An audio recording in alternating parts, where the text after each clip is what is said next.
Hey everybody, my name is Jesse Collins, and I want to tell you all about my show, the Gentleman's Wrestling Podcast, here on the Voices of Wrestling Podcast Network.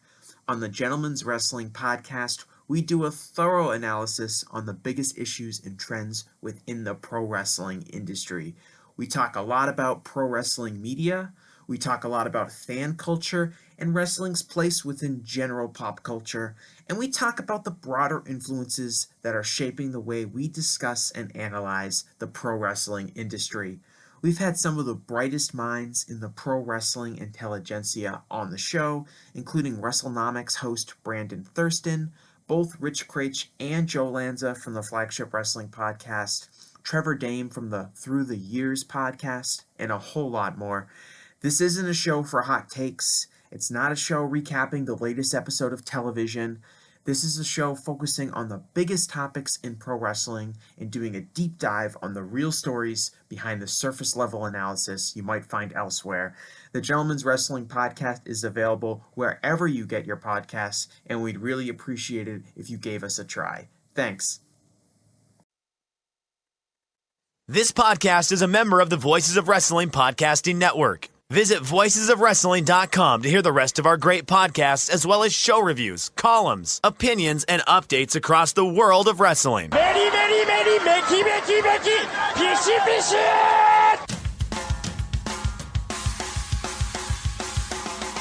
You are listening to the Flagship Podcast with your hosts, Joe Lanza. That's star-making performance. She's not wrong. The show's doing .11s. Nobody watches the show. Less people watch the show now than we're watching it before her star-making performance. And Rich Craich. If you're indifferent on apples, that's what a great fruit that you're just letting go by the wayside. What is your fascination with apples? They're fantastic. It's the fall. It's the apple season, man.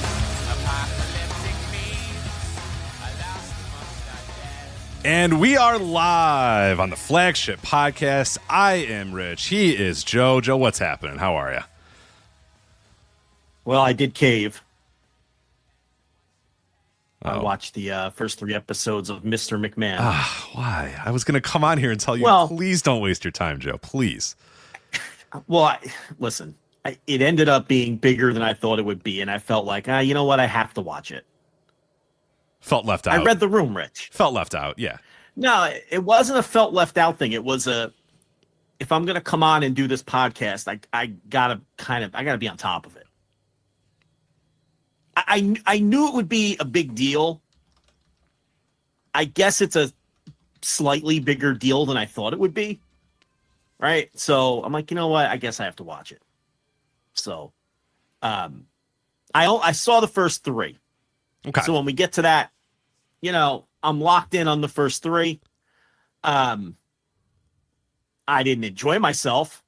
I was bored out of my mind, but I watched the first 3 so I can intelligently discuss the first 3. Okay. You're gonna have to carry it from there. That's fine. Yeah, and for people that were wondering, I know a lot of people have been asking about the Patreon. If I'm going to review episode by episode, I put out a post at flagshippatreon.com asking people if they wanted episode by episode breakdowns of it, or if they wanted me to do one full show where I recap everything.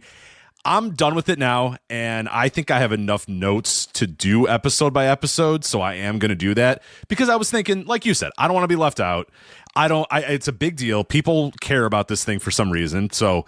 And also, people we do this. Care about it, and people care about it, and I think the listeners want us to talk about Absolutely. it. Absolutely, and we do this shit better than anybody else does. So I was like, fuck it, I'm doing episode by episode. Are you kidding me? Come on, I'm doing episode by episode. Even though the vote came out, democracy does not work, people. Because I asked everybody what they wanted. They said one episode wrapping it up, and then I got done watching. I said, fuck it, I'm doing an episode for every single one, because I think there's enough meat on the bones. A lot of people said, there's nothing there. There's a couple episodes that are probably going to be very quick. You haven't even gotten to those yet. Episodes where if I'm doing a recap review, it'll take 20 minutes, because I'm like, all right, we're just wasting time here. We're just wasting time. Nothing of note here. Everybody listening to this knows every single thing that's happening in this documentary. I'm just going to blow through it. I'm going to do that. But I think there's enough meat on the bones in episode 1. I think there's enough meat on the bones in episode 5, episode 6. So you'll get to there when you get to there. So we're going to do a little mini segment here. We'll talk about the first 3 episodes. I'll give my big picture takes about the documentary, but then coming soon to flagshippatreon.com, $5 tier, episode by episode breakdowns. And I'm probably just going to sit down and record all those in like one night or one day or whatever. So they'll come out pretty quickly. But I'm gonna split it up by episode because I think, again, we do this shit better than anybody else does. So you know what? Fuck it. Let's do it. Let's get it detailed. And people want to hear it. People want the breakdowns. People are fascinated by this documentary in many different ways. So you know what? Let's do it. We're going to do episode by episode on Flagship Patreon. So I have that coming for you. But later in this show, we are going to do a little bit of breakdown since Joe has seen the first 3 episodes of Mr. McMahon on Netflix. So excited to do that. We have a lot going on this week. There is a ton of news and notes. It's going to be a news-heavy show this week. And not a lot in the world of like actual, bell-to-bell wrestling. I think we're going to review All Japan Pro Wrestling's Royal Road Finals from Korakuen. So that's going to be like our one, real wrestling show that we're going to break down. I do have some thoughts about Dynamite Grand Slam. I know you went up on flagshippatreon.com for the Thursday Dynamite review just a couple of hours ago. But I have some thoughts about Dynamite Grand Slam. And you know what? I don't really get a whole lot of opportunities to talk about Dynamite. So I think this is a good time to do it on a week that doesn't have a whole lot of wrestling shows we have to break down. Of course, we are going to talk about the Mr. McMahon documentary. Check in on SmackDown's ratings since moving to USA to see how things are going for USA and SmackDown. And then on the flip side, how things are going for Fox and college football, which, spoiler alert, they're going well for Fox and college football. And Fox is very happy to tell you how well things are going for them with their new football direction. So that kind of coincides with NXT's debut on the CW coming up next week, as well as some interesting stuff going on with the NWA on the CW, which hopefully we can try to explain the best we can. Because we are nothing if not, we are an MLW podcast, but at heart, we're always an NWA podcast. And it has hurt me that we haven't covered the NWA since they moved to the CW, but not so fast, my friend.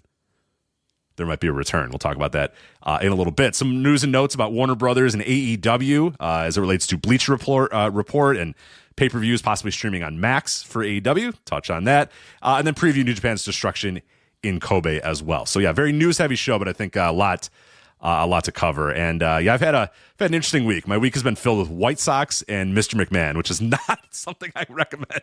All I've done with every second of my life, seemingly over the last 4 days, is watch the Chicago White Sox and the fucking Los Angeles Angels, and then watch this goddamn never-ending Mr. McMahon documentary. That's where my life's at right now. So you know what? I'm kind of happy to get on this podcast and talk about anything that's not the White Sox or Mr. McMahon. Dude, White Sox games, Mr. McMahon, and a podcast with Joe Lanza. That is the problematic trio. Right. That is the. Right. I'm hoping for a much better next week. Yeah, this week has been tough. It's been hard, but it's been a nice couple days. Next? What's next, Rich? You going to a P. Diddy concert next? What's going on? Me and Joey Ryan. Yeah, me and Joey Ryan are going to. What's next on the docket? Right.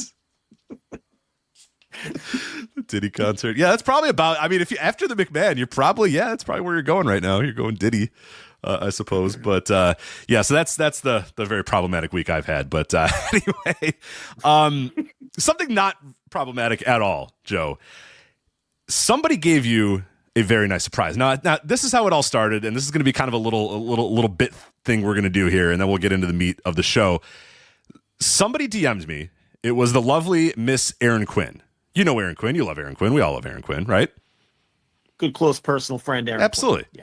So she messages me on Discord and says, "Hey, when's Joe's birthday?"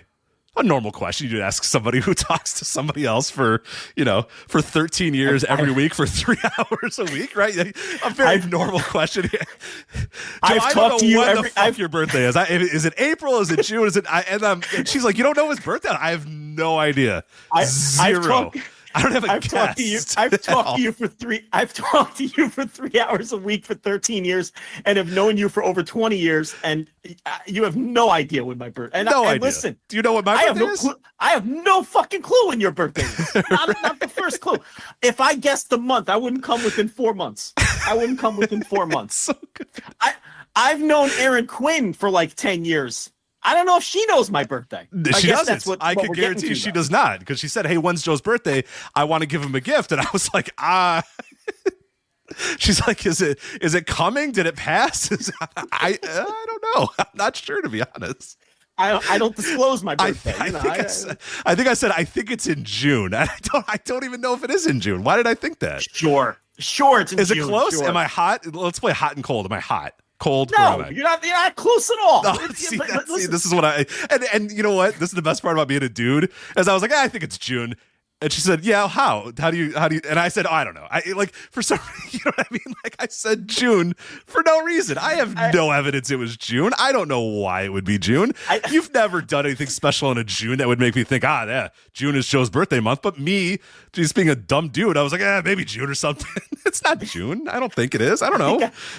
I think I met her during the Obama administration, and I think I've been conversating with you since the Bush administration. I have no clue what my birthday is. No idea.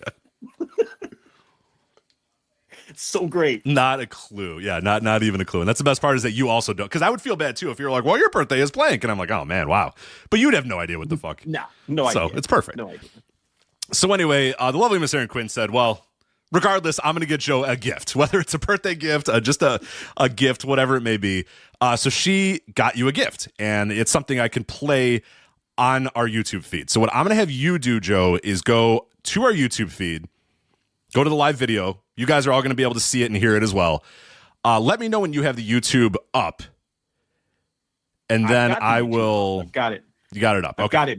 Should I unmute it? You are going to want to hear it. Yes, you are going to want to hear it. It is not just a visual. It's probably stronger on the audio medium, but I think the visual medium is also important as well. So let me know when you have that video up and ready to go. The video's up and I'm unmuted. Okay. All right. So the video, the special announcement thing is going to play here in a minute. I'm going to see it on a little bit of a delay, so I'm not going to react. I'm not going to do anything. I'm going to basically be out in the back, but you and the listeners are going to be able to see this at the exact same time. So, all right, you are ready. You are unmuted. You are watching. Here we go. The birthday gift / whatever, because we don't know when your birthday is, to Mr. Joe Lanta. Here you go. Hey Joe, it's Thea. Your friend Erin wanted me to send you this cameo because I hear that you're missing out on your trip to Iceland. And no fun, but I know that you will be able to visit it so soon, and it will be so fun when you do go. I know that you'll have fun regardless if you're there or here, because you seem like such an amazing person, and I'm sure that you will find a way to make it so fun and exciting, even if you're not in Iceland. But I know that when you do go, it will mean so much more because you didn't get to go this time. I just hope that week fills you with so much joy and so much fun, and just know that like everything happens for a reason, and Iceland's coming, man. You're going to go and it's going to be so fun. But I hope you have such a wonderful day. And, you know, do some fun stuff, you know? Make Iceland come to you in a way. I don't know how to do that, but, like, there's got to be a way. But I just hope you have such an amazing day. And thank you so much for supporting WWE and NXT and me. You're so sweet. But thank you. Have a wonderful, wonderful day. I'll see you later. Bye. All right, bravo. Thank you for supporting WWE and NXT and me. Thank you for supporting WWE, NXT, and me, and make Iceland come to you. So there you go. Yeah, Erin felt bad that you didn't go to Iceland and knew that you felt bad and wanted to give you a nice birthday gift. So there you go. Your favorite WWE NXT superstar, Thea Hale, letting you know it's okay that you didn't go to Iceland with me. Make Iceland come to you, Joe. So good work by Erin. I like that it was Thea Hale and not Roxy. That would have been a little too on the nose. Yeah. Couldn't have been Roxanne Perez. That would have been too on the nose. I don't know if you could have dug up the who's the other cheerleader? Who's the other one that stinks? The one that didn't debut yet. More specific. The smiley cheerleader. I was a cheerleader at the University of Minnesota. Carly Bright. Carly yeah, Bright. Yeah, Carly Bright. Is Carly Bright on Cameo? Let's find if Carly Bright is on Cameo. Let's see. First of all, I have such enormous guilt because I don't know what the hell that cost, but I gotta pay it back. that she has been reimbursed. Do not worry, Erin has been reimbursed. Okay. So all right, I look, make sure that's on the profit and loss sheet, and we write that off on the taxes. Oh, absolutely. Are you kidding? Expense. Yeah, you can. No doubt about that. But that was I have to admit, I didn't recognize her at first with the her casual home look, I guess you want to call it. But Yeah, Aaron And called it without- her 9 a.m. just got out of bed before hip toss class look that she had. She was like, "Fuck, I gotta do all these cameos before I get to the performance center." So yeah, it was interesting. Yeah, because I was kind of surprised at first too. I was like, "Who the fuck is this?" Oh yeah. Okay, makes sense. So yeah, shockingly, these NXT people look a lot different without their Tammy Faye Baker makeup caked on their face. She looked a lot different. I was like, it took me a second to recognize who the hell she was, but eventually, it settled in. Like, thank you for supporting NXT. I'm going to be thinking about that a lot. That was the best. Like, keep supporting WWE, NXT, and me. I love the part and me because your three favorite things: Thea Hale, NXT, and WWE. Yeah. The other piece of that was hilarious was she knew nothing about Iceland. She knew nothing about Iceland. She just kept saying, "I'm sorry you can't go to Iceland. Hopefully you can go to Iceland. I mean, Iceland seems really rad and really cool. And you know what? I don't know how you can go to Iceland." Like, knows nothing about Iceland because you could see the wheels turning. She's like, "Oh, you're gonna be able to see." I don't know what's in Iceland. How do I know about Iceland? Like, fuck, I don't know what's in Iceland. Like, I know nothing of Iceland. Right. Are there beaches? Are there waterfalls? Is there ice? Is there glacier? She doesn't know anything. So she just says Iceland. She just keeps saying the word Iceland. Is it cold? Am I going to offend people if I say it's cold? Should I say that they're skiing? But if there's not, then she was completely lost. She couldn't even come up with Bjork, which is my go-to. Yeah, the easy win, Bjork. Bjork and fucking whale blubber. Don't they eat whale blubber or something? Not that I know of. No, I don't think so. Okay. I've never been given fermented shark. They eat fermented shark if you want. Well, that's what it is. But that's like shark. I don't know if they actually eat it. I feel like it's one of those jokey joke things. Like in Chicago, we have Malort, which is like, oh yeah, we drink Malort, and they make people drink this horrific drink, and they go, oh yeah, it's a Chicago thing. You have to drink this. And I feel like that's kind of what it is in Iceland too. Like the very touristy places will charge you $50 for this fermented shark. And everyone says it's awful. Everybody agrees it's awful. Everybody knows it sucks, but it's like, oh, you got to have it. You're in Iceland. And I'm like, no, I don't. No, I do not. I'm not paying $50 for a piece of bad meat that I'm told is going to suck. So no. Yeah. So you didn't try the fermented shark? Never tried the fermented shark. Yeah. I was next to a woman who tried it. And man, this girl, because they give you like a shot. They give you like some weird, like, I don't know what it is. It's some sort of liquor shot that you're supposed to take afterwards. And so she ate it, and then you're supposed to take the liquor shot as like a chaser. She was hardcore, man. She ate this thing and went, not that much, not that bad. And even the people there are like, really? Are you kidding? It's terrible. It smells horrible. Like I was grossed out smelling it next. It smells like a dead body. It's just filled with, it's gross. Yeah, it was absolutely gross. But she was hardcore. She didn't even have the drink. So anything fermented, I think I'm good. That's not a. Speaking of which, Miss Maggie Moo over here is going insane all day, scratching at the back door, crying, wanting to get outside. There is and upon an investigation, there is a dead rodent on the back porch that she must be able to smell this thing through the door. Oh yeah. Okay, because she's not an outdoor cat. She didn't commit the murder. So I went and looked on my camera. And I found the perpetrator. The neighbor has a outdoor cat, and that cat hopped last night and murdered a rodent on my porch in the middle of the night at about 3:30 in the a.m. and left it there. So it was the neighbor's outdoor cat who murdered the rodent, and now Miss Maggie Moo is just making these very odd sounds that I've never heard her make. Visceral noises. Yeah. Like there is something out there that I just need, and you have to let me go out there as this rodent. I believe it's a TLB's insisting it's a rat. I don't think she knows what a rat is. Okay. I hope she can't hear me because I kind of just gave it to her earlier because I didn't want to argue. You ever do that, Rich? Yeah, it's probably a rat. Because you're calling it a mouse and she's calling it a rat. Correct. Right. I do that too. I call every mouse a rat, and the nurse is like, "That's a mouse, not a rat." Because right. Rats are and from living in New Jersey what a rat looks like, and you know what a mouse looks like. Big difference. Exactly. I know about rats. Okay, you've been in New York City, you've been in northern Jersey. You know what a rat looks like, and you know what a mouse looks like. Rich, it's a fucking mouse. Okay. But she's like, oh, look at the tail. The tail. I'm like, okay, yeah. It could be a rat. Yeah, you're right. It could be a rat because you got to. It's not your hills to die It's you're not a relationship. Yeah. It's not worth winning that fight.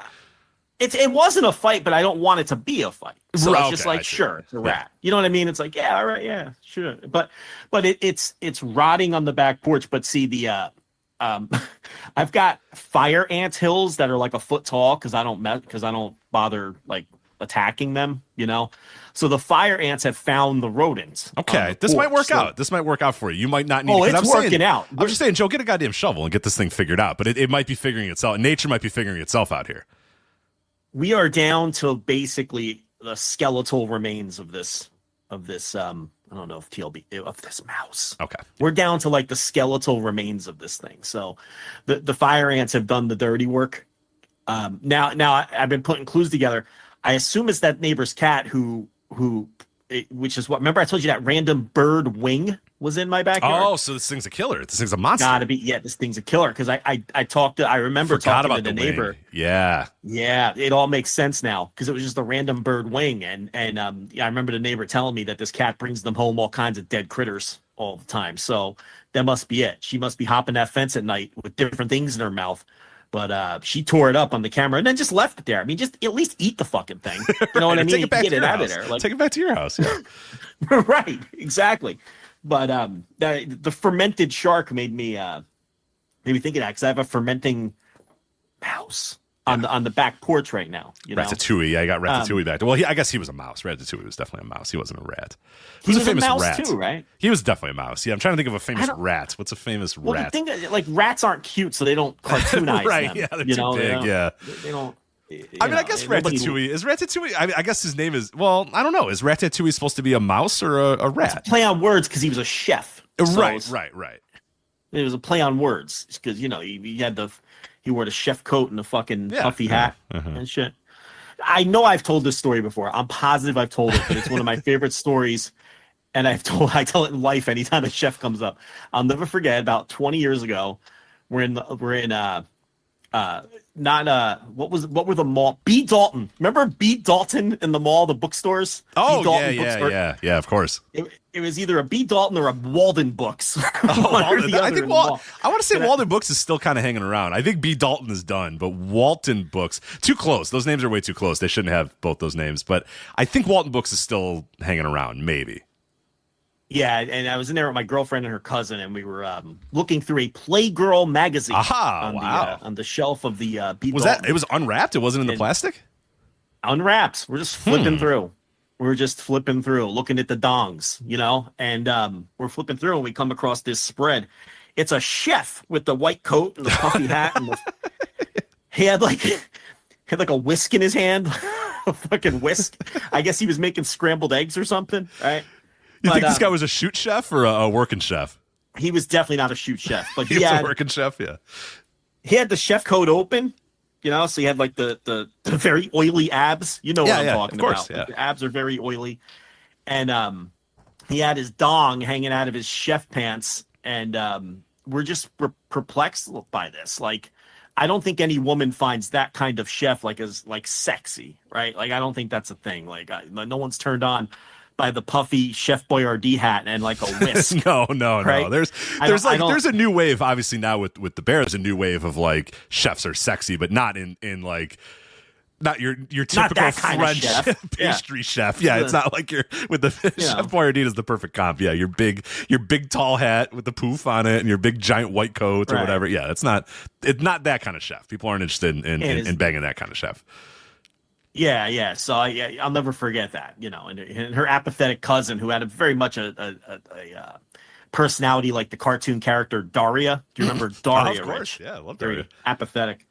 She was like, yeah, like I want a chef or something. And it was, you know, very funny in the moment because there's this chef here with his dong hanging out and his abs glistening. And it was bizarre. Very Gen X of her. Very Gen X of her to just be completely unmoved by completely disassociated, and that's exactly what it was. Yeah. I mean, that's the exact generation that we all were, of course, you know, in the mall. And that, you know, that same day we got the calendar, the Buff Gondoliers calendar. Oh, okay. Yeah, so they're buff gondoliers. Yeah, so the gondoliers were like shirtless, but some of them also with the super tight striped shirt. It was some day. We got Chef Dong and a sexy gondolier. I think people are still into the gondoliers. I think if you went to Venice or I guess the Venetian and a sexy gondolier or what do you call if this? If a sexy gondolier comes paddling by, I think people are still into that. I think people still get the hots for a sexy gondolier. I think a sexy chef that looks like Chef Boyardee. No, but no, I think a woman would be more apt to want to fuck a gondolier than a chef.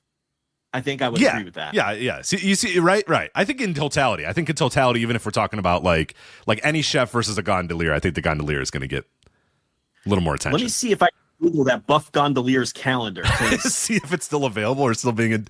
Maybe there's a 2025 out there. Yeah, let me see because it was called Buff Gondoliers. Dude, there it is. Buff Gondoliers. 2006 calendar. That's the one. Google it. It's the first. Google it and choose images. It's the first image. Buff Gondoliers 2006. Yeah, I see it right here. Wow. See it? That's the calendar. That's Incredible. the one. I told you. That's the time frame. Oh, this guy and looks everything. fantastic. Look at that guy. Yeah, look at that. Yeah, come on, man. Whew. You know, look at you. You're all hot and bothered. Look at this gondolier. Man, yeah. This was a whole calendar of gondoliers like this. And we bought it for the bit. You know, we had it on the fucking wall in the apartment. The buff gondolier. That was our calendar for 06. 2006. Right there. What a year, yeah. That's the one. I can't believe it. That's the exact calendar. And here's the thing. You know it wasn't a good seller because there's no other version. There's no, yeah. I was just checking. 2006 was appeared to be the lone buff gondolier year. So, I love that. Do you see the little teaser here? It says the palaces, the towers, the handsome, muscular, hopefully shirtless young men standing tall. There's so much more to Venice than the atmosphere. Buff gondoliers. Yeah. 2006. Yeah. Because you remember those calendar stores in the mall. Oh, right? yeah. Right I want to say they're still alive. Like, I don't know how. I mean, malls are barely alive. But if you can find a mall that is still alive, there's a very good chance the mall, particularly during the holidays, has a little bit of like a calendar store, like a very small little calendar store. And it's one of the best, like, I don't know what the fuck to get this person gift. Like, what's this person's personality? You know what I mean? I don't really know that much. They like dogs, dog calendar. Here you go. You know what I mean? It's just the laziest gift you could possibly get somebody. And you always get the slightly wrong breed. like one breed off. You're like, King Charles Cavalier. Yeah, you like them, right? And they're like, well, no, not. I'm more of a Jack Russell. You're like, well, whatever. It's fine. These are cute too. These are cute right, too. they're fine. You don't want to be rude. Yeah. You know, these are cute too. And then later you're asking like your significant other, do we know anyone with a King Charles Cavalier? I don't want this fucking thing. Right. This fucking thing on my I'm gonna hang up this. You know? I don't even own it. I don't. Yeah, it's. These dogs are ugly as fuck. Do you know anybody who owns one of these? Anyone at work? Not nice to the King Charles. They're very nice. Yeah. Very nice dogs. Yeah. That's still, or just like, you're like, cute pandas. All right, here you go. It's just the laziest gift, but it works. It's a good, lazy. They get it. They understand because you go to the, back in the day, you would go to the mall and it would be a Saturday in December and you'd say, we're going Christmas shopping. And like, you had your cash in your pocket and you just hit all the stores and got all your Christmas shopping done. But, you'd have that one person on your list and you're like, I don't know. Aunt Betty, what does Aunt Betty want? And then that calendar store right by the exits too. They were always very conveniently by the exits. I think for that exact reason that you were like, oh fuck, all right, let's go here. And Buff Gondoliers is a perfect example of something you could say. You know what? Perfect example. Who doesn't like hot men? There you go. Buff Gondoliers. There it is. Who doesn't like hot men? I liked how they had the sports team calendars where 7 of the 12 months were guys that already left for free agency. Right. Those were always fun too. Right. Or didn't get the player, or like didn't get the NFL Players Association license, or didn't get the NFL license. So it's just guys in vaguely Green Bay Packers jerseys or whatever. Very, very careful angles where there's no logos of the teams. It's just the Players Association license, so it's very careful angles, airbrushed logos off of the helmets, and 7 of the 12 months have players that aren't on the team anymore. Absolutely, that's always, and you would always get one for Christmas from like some aunts that didn't know you very well. right. I didn't really know what sports teams you actually liked or whatever. So no, you're lucky if it was any of the correct teams either. But there's no way that was going up on your wall. The people still use wall calendars. I'm looking at one right now. I have a Smokey Bear. I have a Smokey Bear there you go. calendar. Smokey Bear. Yeah. Now, only you with the parks. You probably got it for free, you cheapskate. No, it was bought to me as a Christmas gift. The nurse clearly has no idea what my real identity is, so she just said, she did that. Sense. She was like, fuck, what else do I get him? All right, I'm going to get him a Smokey Bear. Not Smokey the Bear, by the way. It's kind of a misnomer. People like to call him Smokey the Bear. It's not Smokey Bear. Yeah, Fun fact. You know, okay. Smokey Bear facts. I didn't know you were. I didn't know you were a Smokey Bear guy. Unfortunately, I'm now noticing it still is August, so I haven't clearly looked at it very much. So give me 1 second here. I'm going to change this thing to September. Let's see what.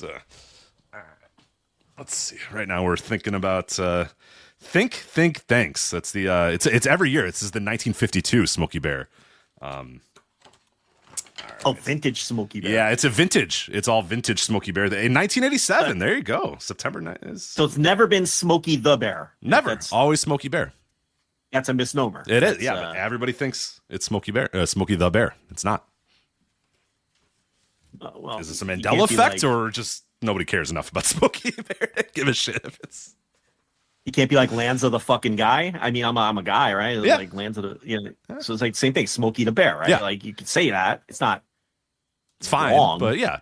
it's technically Smokey Bear. His name is technically just Smokey Bear. When you got the Smokey Bear calendar, did you go through and excitedly start marking off birthdays? And yours, I put yours in there, June. I went Joe Lanza June question mark. Yeah. Right. No, I don't. I would never put birthdays on, and actually, they're all on the phone. They're on the phone. I don't look at. Clearly, I don't look at this thing enough to know, because I would have had a really bad September because I didn't notice I was in August still. So. Yeah, but people like to excitedly write the important dates in a wall calendar. That then again, they don't change the months. They're always at least a month behind. No one's really paying attention. Yeah, to I feel like that's a past generation. I don't know if does it's TLB do that? Is she like enough of that generation? Yeah, is she enough of that generation? The wall calendar in the kitchen or whatever. No. Okay, there's no wall calendar in the house. Phone. Yeah. She might not even know what a wall calendar is. Yeah, that's what I figured. That's like a boomer thing. I think Gen X and on has got no time for wall calendars. No, I mean we saw the kiosk, but we only bought them if it was for the bit, like buff gondoliers. Yeah, or if you go into like a service station, they've got one with tits on it, like Heather Locklear or something. Yeah. With their fucking tits out, or Tracy Lords or something. Do they still have that? Like when you go to get a tune-up, you get like a wall calendar with like some scantily clad. I don't think the scantily probably can't do that anymore. No, right? You get like a logo. You get like their logo. Like I still get that sometimes. Like an insurance company will send me, my realtor every year sends me a calendar, and it's just pictures of her around houses she's sold, and I'm like, all right, I don't really want to see you every single month, Susan, but yeah, it's good anyway. It's not bad, but yeah, she sends me that, and I don't. I gotta tell you though, it goes in the trash. I won't lie. Sorry, Susan. Let me ask you a question though. If you went to get your tires rotated, let's say, okay. And, this isn't this is actually getting my tires rotated. This isn't some sort of innuendo. Your tire, no. You're really getting your tires rotated. Okay, you go down to your local service station of choice. Steve, the ASE certified technician, he comes out. He's got that. He's a grease monkey. He's covered in fucking soot, right? He comes out with that towel. He's wiping off his hands. Got to do the hand wipe. Got to do the hand wipe. He's doing the hand wipe. He just dipped his hand in the Gojo, and he's cleaning off those hands. And he's like, listen, Craich. He's like, you got to come back here. There's a problem, right? And you're like, oh no, what the fuck's going on? He wants to show you something that he noticed when he was changing the tires. If you go back there and your car's up on the lift, right? It's up on the gimmick, right? And he wants to bring you under the car, but you're not so sure. You're like, listen, Steve, I work in a cubicle. I don't trust this. You might not want to go in. But the pointer is, if you glanced over to the right, and Steve and Tyrone, who work on the cars, ASE certified, they had a titty calendar, would you be offended? No, hell no. I think it's okay for those guys to have titty calendars. Nah, they're fine. Even in 2024. Yeah, who cares? Don't they get the titty calendar pass? I think everybody should. What's wrong with who doesn't like boobs? Well, I'm saying, like, I wouldn't have a problem with anyone having a titty, but you know how people are today, Rich. What I'm saying is, do you think mechanics should have the titty calendar pass? Yes. It looks like your answer is yes. Absolutely, yes. I agree. I think the titty calendar is part of the fabric that makes up what a mechanic is. Steve and Tyrone are back there, rotate tires. And, they're probably at some point going to talk about tits. And you know what? That's okay. That's fine. Yeah, truck drivers also put into this as well. Truck drivers absolutely can have a tit of the day calendar, whatever the fuck they want in their truck. Whatever they want. Yeah. In their truck. Whatever they want. It's lonely, dark, long roads, right? It's lonely, listen. I think it's actually responsible to have some smut in your truck so you don't get stuck with these lot lizards when you go to sleep. You don't want to have a lot lizard on some off ramp in Alabama or something like that. No. Yeah, get yourself a titty of the day calendar or something. Way too risky. Yeah, and then just satisfy your own needs on the road. Right. Lonely road. Stop at the the Flying J or the Loves. And rub one out and get back in there and drive. Let's go. Yeah. Not the Buc-ee's, though. That's a misnomer. No trucks allowed at the Buc-ee's. No, which is wild. Yeah, that's a wild thing. That is pretty crazy. That is a no truck. It's a no truck giant gas station, which seems wild that would be the case. But yeah, they got plenty of other. They got their your pilots and your Flying J's and your, which one do we both say, Loves? Yeah, you got your Loves. Those are very driver friendly. So just stop at one of those. And do they make titty calendars? Let me see. I'm sure they do. They have to. I would hope. I think we've lost as a nation if there's no titty calendars. We're living in weird times, Rich. You have to admit. Oh God, there is a plethora of titty calendars available. Are they like off brand though, or can I go to like Source Books and get Well, I was gonna say with the proliferation of like OnlyFans, I could probably get. There's probably so many, yeah, because these people are gonna want to sell calendars too. I mean, I just Googled titty calendars. I got big boob girls, big boobs, bustin' babes 2024. Perfect. Yeah. Big breast calendar 2011. This appears to be 1940s style pinups. This one. Interesting. Okay. A little artful take on it even says big breasts. Breasts. Yeah. Very unsexy word. Voluptuous breasts. Very unsexy word, the breast. Trailer trash titty calendar.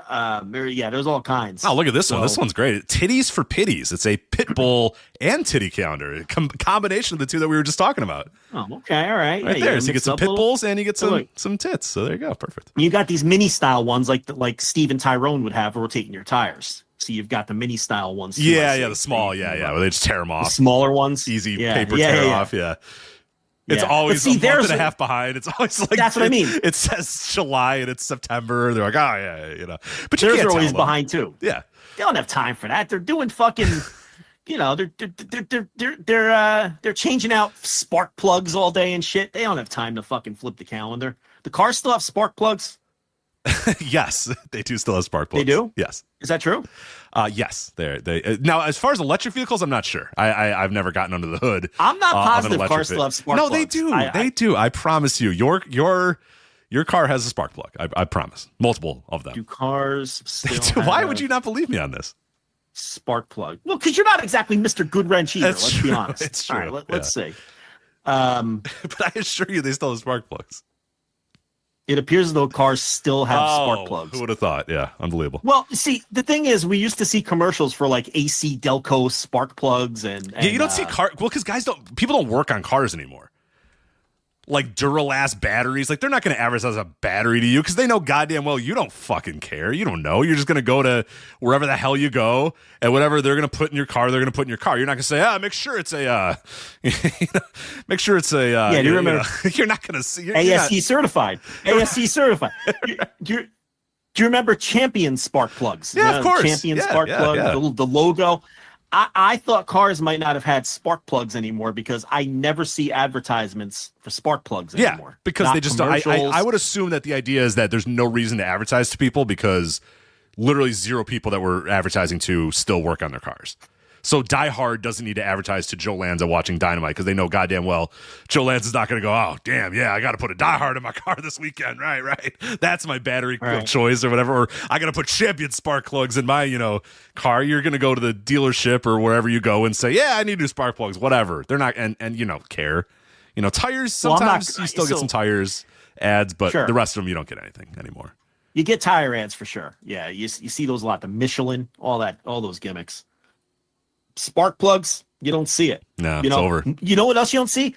Do cars have mufflers? Because I don't see muffler ads anymore. Yes, they do. Oil. Like, You remember don't John get any Madden's- oil ads. You don't get any oil ads anymore either. There used to be a lot of oil ads. There used to be muffler ads. Like, people Yeah. would be like, come change your muffler. It's like, yeah, really? Like, who's still doing...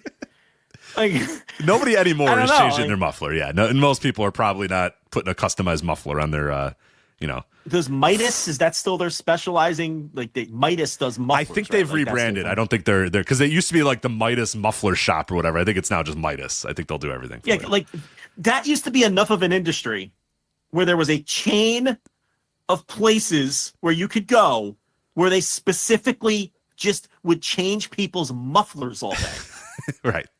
Think about that. That doesn't exist anymore. You know, Midas had to diversify. They got to rotate tires and do oil changes now. That's the shit that people get done on their car. I couldn't tell you the last time I spoke to a real human who was like, yeah, I had to get my muffler changed on Wednesday. I had to go get a muffler. Yeah.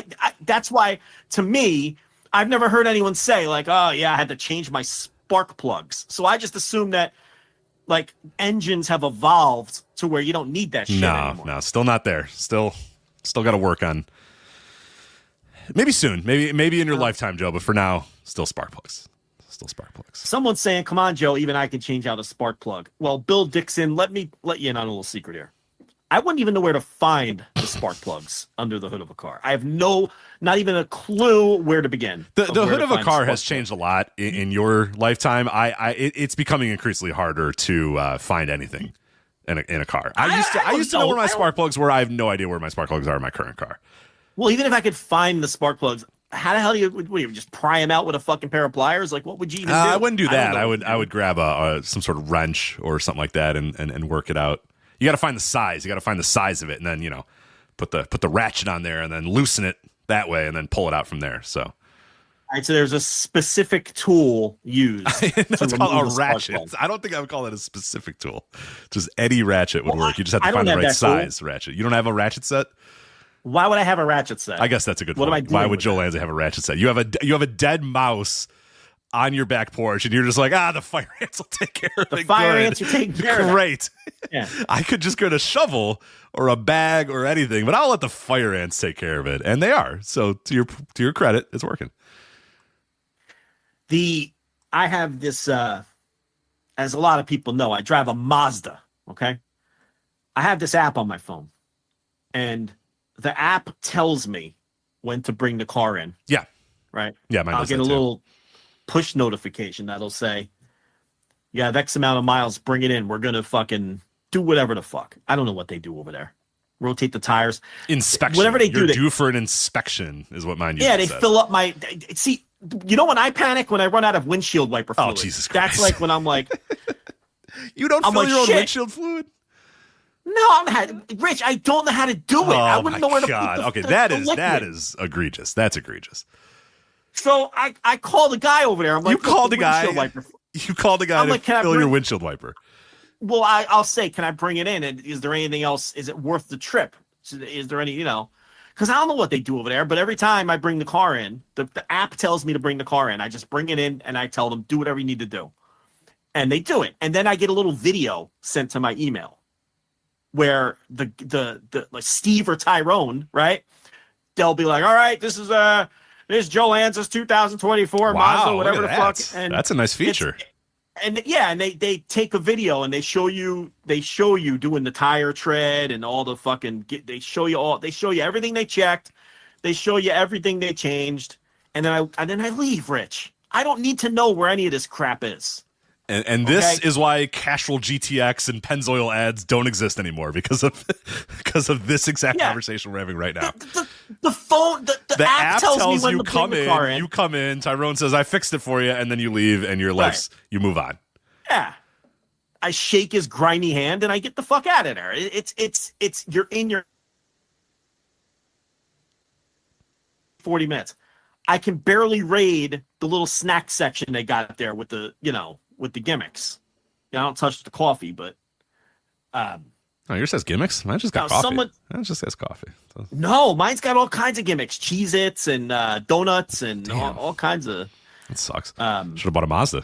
You should come to listen. You got to join the Mazda gang. we run deep in the Voices of Wrestling Slack. You know that. Oh, I'm left out on the Mazda gang. Yeah, that's because mine's got a fancy coffee machine. It's got a lot, so I drink a lot of coffee when I'm there because I'm like, this shit's gonna cost me like $1,000. I'm gonna drink 5 cappuccinos on your watch, but that's all I get though. See, this Bill Dixon again. It'll save you money if you learn this stuff, Joe. See, that's the thing. No, it won't. Yeah, I've discussed this before. I do these short-term leases. I don't pay for these trips. I get like 2 or 3 free ones that I negotiate into the deal. And then by the time I hit the mileage for like when I have to start paying for the trips, it's time to renew. It's time to get another car. You see what I'm saying? So if you're a complete imbecile when it comes to cars like me, this is the way you should do business.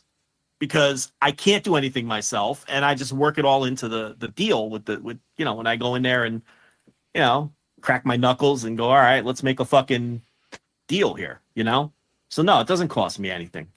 But the lease life changes the dynamic. It changes everything because you don't pay for the first couple trips, right? And I know that I'm terrible with cars, so I don't want a long lease. I don't want a car past like 10,000 miles because it's going to be a disaster. 10,000 miles. I won't know what to do. Miles. No, I brought the car in last time, and I told you. They were like, how many? All right, they're like going through the thing. They're like, how many miles are on it? And I told them, and they're like, no, seriously, how many miles? I'm like, no, that's how many miles are on it.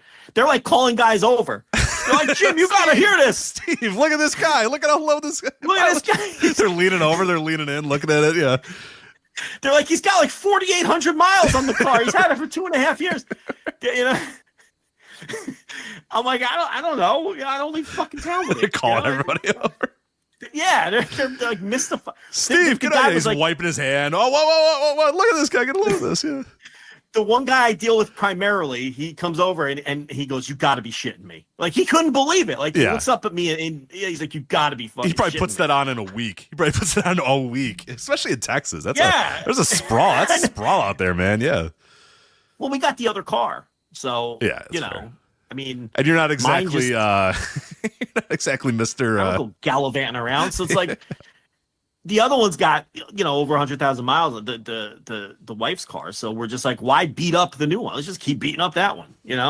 She's getting a little antsy. I think she wants something now. She's had that car for a while. That's fine. Now. You're in your zone then. You love it. You're cracking the knuckles, getting ready to go. No, I want her to. I don't want because shit's gonna start going wrong. I don't want to, Rich. I don't want to deal with it. I can tell. I can see that.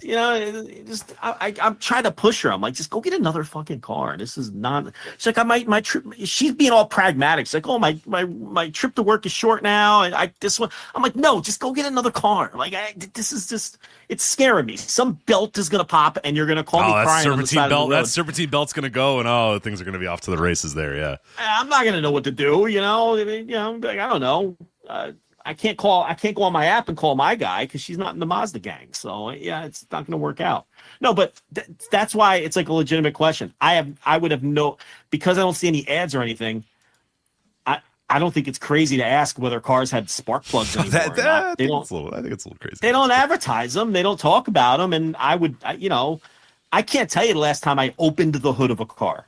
If I had to estimate, I'd say the last time that I popped the hood of a car and opened it and looked under a hood may have been before the year 2000. The Clinton administration. Possibly. Because I'm trying to think of a scenario where I would have opened a hood. Because here's the thing. Even when I had beaters where a lot of shit was going wrong, I still don't know how to do anything. So there was no point in me popping. Right. You're not going to, Joe Lanza is not going to pull over onto the turnpike and pop that thing open and say, all right, what do we got going on here? Because you're not going to know. You're just going to call somebody. Yeah. I remember my car breaking down with my girlfriend and her mother one time, like in 98. And we were on like this busy bridge and she's like, well, get out and pop the hood. And I was like, why? For what purpose? Yeah. Like, it's not going to help us at all. There's nothing that will be accomplished by me getting out of this car and popping the hood. Those were crazy days, pre-cell phones. You got to, like, I don't know, wait for a cop to drive by or fucking walk to a payphone and hope that the one friend you know that does know something about cars answers their phone. Is home, yeah. Answers their phone or is home, yeah. Otherwise, you're just fucked. Yeah, you're sitting there fucked until maybe a helpful citizen drives by, but they can't really even help that much either. Yeah, I mean, someone's asking who changes the windshield wipers. I again. I don't own these cars long enough to where I need to change windshield wipers. Well, also, I got the next car by then. Also, like any place you go to now, like your AutoZones, your Advanced Auto Parts, or whatever, your O'Reilly's, I don't know what you guys have out there. They'll just change it for you too. If they sense that you don't know what the fuck you're doing, they're just like, I'll just go out there, and they do it in 4 seconds. Yeah. They it's just someone saying they changed the headlights on their car and it felt like the most accomplished thing they ever did. That's funny because I had a 1989 Firebird, the one I used to take down to the ECW arena. And I changed my own headlight one time in the 89 Firebird, and I was delivering pizza at that time. And I remember whipping that car to the Pizza Hut lot on Parsonage Road in Edison, New Jersey, and slamming on the brakes. And the headlight literally flew out of the socket and like into the bushes. Because you did it in incorrectly. Yeah, you did it so poorly, it just didn't. I obviously did it incorrectly. Now the light was emitting light, so I did something part of it right, but it wasn't fastened, I guess. Yeah. So it just flew right out of the socket. That was the last time. Now, that's like the last time I ever tried to do anything on a car. 1995. As last you can time see, Joe just like, fuck it. All right, it's over. Forget it. I mean, I changed tires a few times. I could do that. Like I could change a tire. No, you can't. You know, you just got it. Bullshit. You can't change a tire. Yeah, I changed tires. I bet if you went out there tire right not now, 6 months ago. Okay, all right.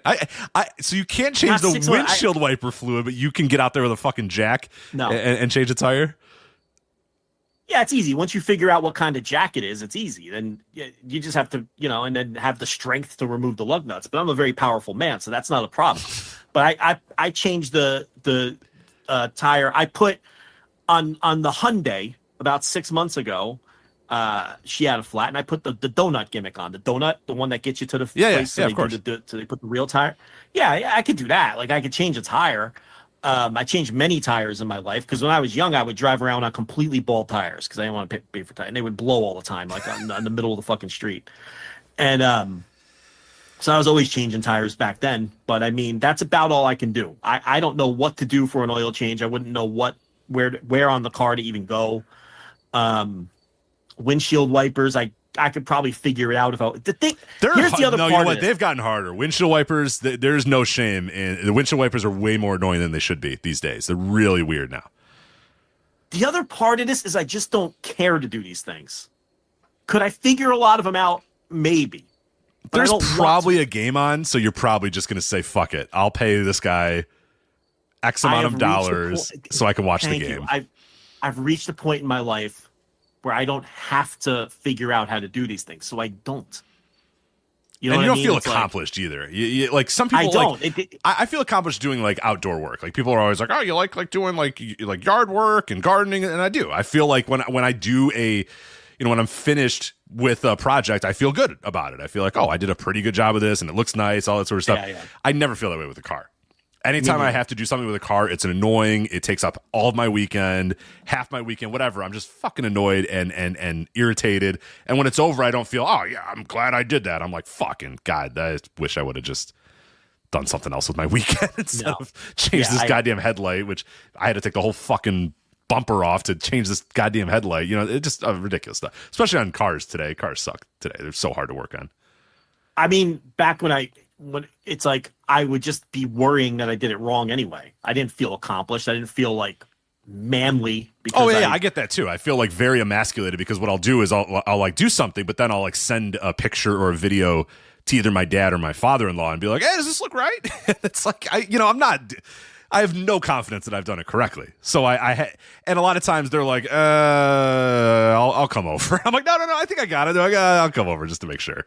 Because they can sense that I have no confidence in what I did, and they have no confidence this car's going to work. So they're like, you know what? I'll come over. So one of the dads, and now I'm like, I'm completely emasculated. I'm in my mid-30s, and I need it's 70-year-olds to come over and make sure that I did a good job, to make sure the car is, it's terrible. Yeah. It's terrible. Well, they should just do it, Well, a lot of times they do it, but I tell them no. I'm like, no. I'll try it. And then a lot of times they'll be like, well, you want me to come over to like watch you do it? And I'm like, I mean, if you want, you can. And then I just wait for them to be like, I don't know if you're doing it right here. Let me try it. Yeah. The other thing about this, let's be honest, a lot of these car guys, they don't know what they're doing either. Like they talk a big game, but how many times, have you had your car guy diagnose your problem and it didn't fix the problem? Right. or they didn't do it. Yeah, nobody knows. No one really knows. Or their car's sitting in a driveway because they fucked something up. Yeah. That's the thing. Car guys always have some car that doesn't run sitting in their driveway. Yeah. So it's like, this is the person I'm trusting. No, I'm just going to Steven Tyrone. Yeah. They're ASE certified. They are ASE certified, hopefully. Yeah. And you're not looking at the July anything. Titty calendar and looking at the July Titty calendar. Yeah, you're a plumber, Jim. You plumb. You're not ASE certified like Steven Tyrone are. I'm going to them. You know, these car guys always have some 1978 fucking Cougar on the fucking on blocks in their fucking driveway. Like, you get that car running, and then I'll trust you to do something on my car. How about that? Yeah, worry about your own house. Yeah, worry about your house, pal, not mine. Yeah.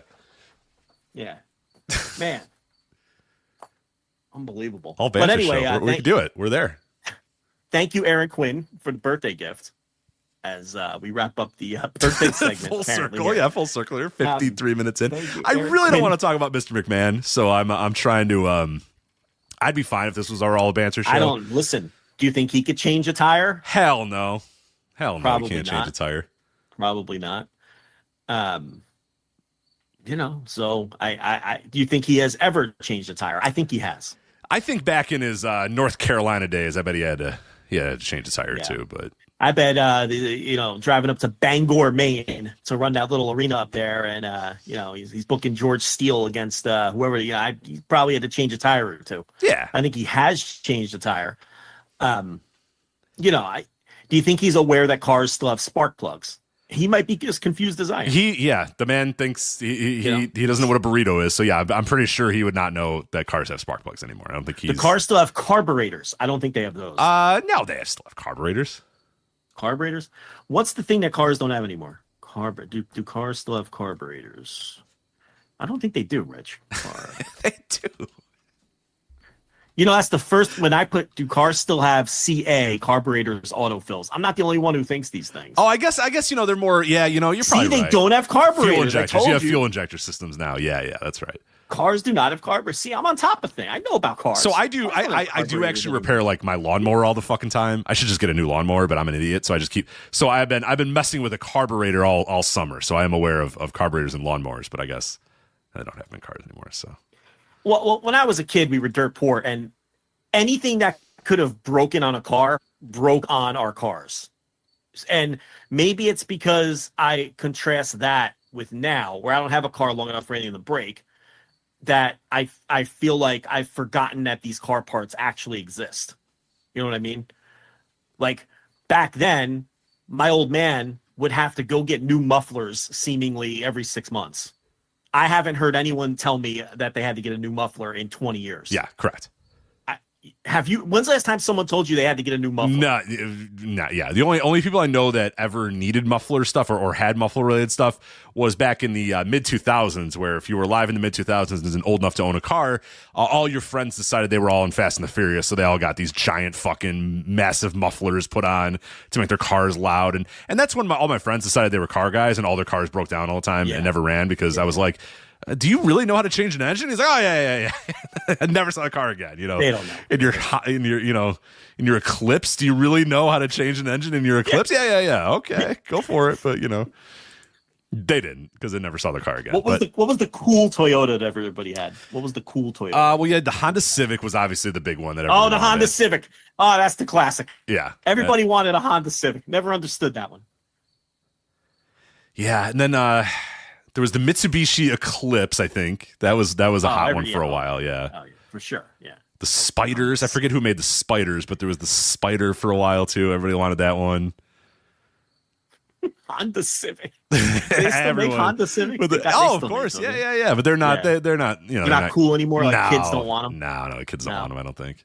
Kids don't want the Honda Civic? No. I think because their parents were like, that's a good car. It's going to last you a while. And they're like, oh, it's fucking lame. Right, because their parents took the muffler off and had a system in the trunk. And they still think it, you know what I mean? Yeah, right.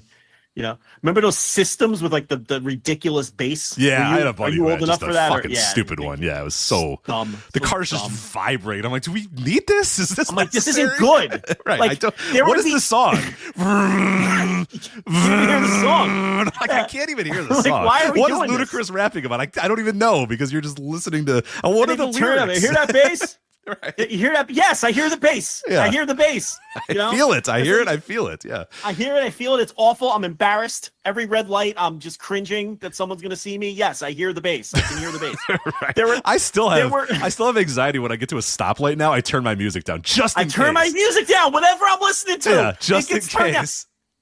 That's shell shock from friends that had those dopey systems with the bass. Yep. That's precisely what that is. Because I'll roll off me that like, you don't want people looking at even you. if I'm listening to like a podcast, I'm like, I don't want them to know what I'm listening to. Anything gets lowered right at the stoplight and turned up immediately. Yeah, I'm glad you have the same thought.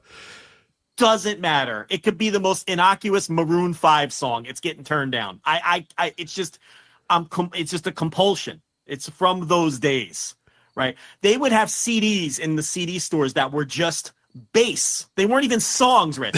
It was just bass. Yeah.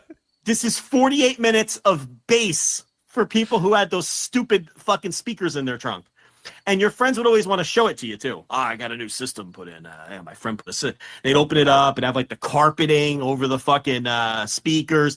And I would have like, I got the subwoofers and I got all the, I'm like, I don't care. I don't also, care where about do we any put our where's the basketballs go now? Like now the basketballs are just rolling around the back seat. This is annoying. I wish I liked it way better when you had a trunk. It was much easier when you had a trunk, but I'm not impressed by this. You're showing the wrong friend. Okay, can I go back inside and then watch this Atlanta Braves game on TBS? Because I'm not impressed by any of this right now. The disc changer too. They're just loaded up. It's got 45 disc changer. Okay, cool. Yeah. With 20 of them were bass discs. Just bass. Right, just bass. Just pumping bass. Right. I'm very glad you have the same anxiety I have for the exact same reason that I have it. That's incredible. So that's the type of understanding we come to that has created this show for 13 years.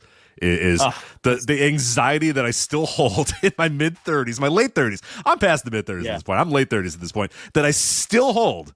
Even if my windows are up and there's no chance of anybody hearing me, it's still the secondhand, just the anxiety of being in that car as we pulled up to a stoplight and everybody looking at us being like, why are you listening to this? And I'm like, I don't know.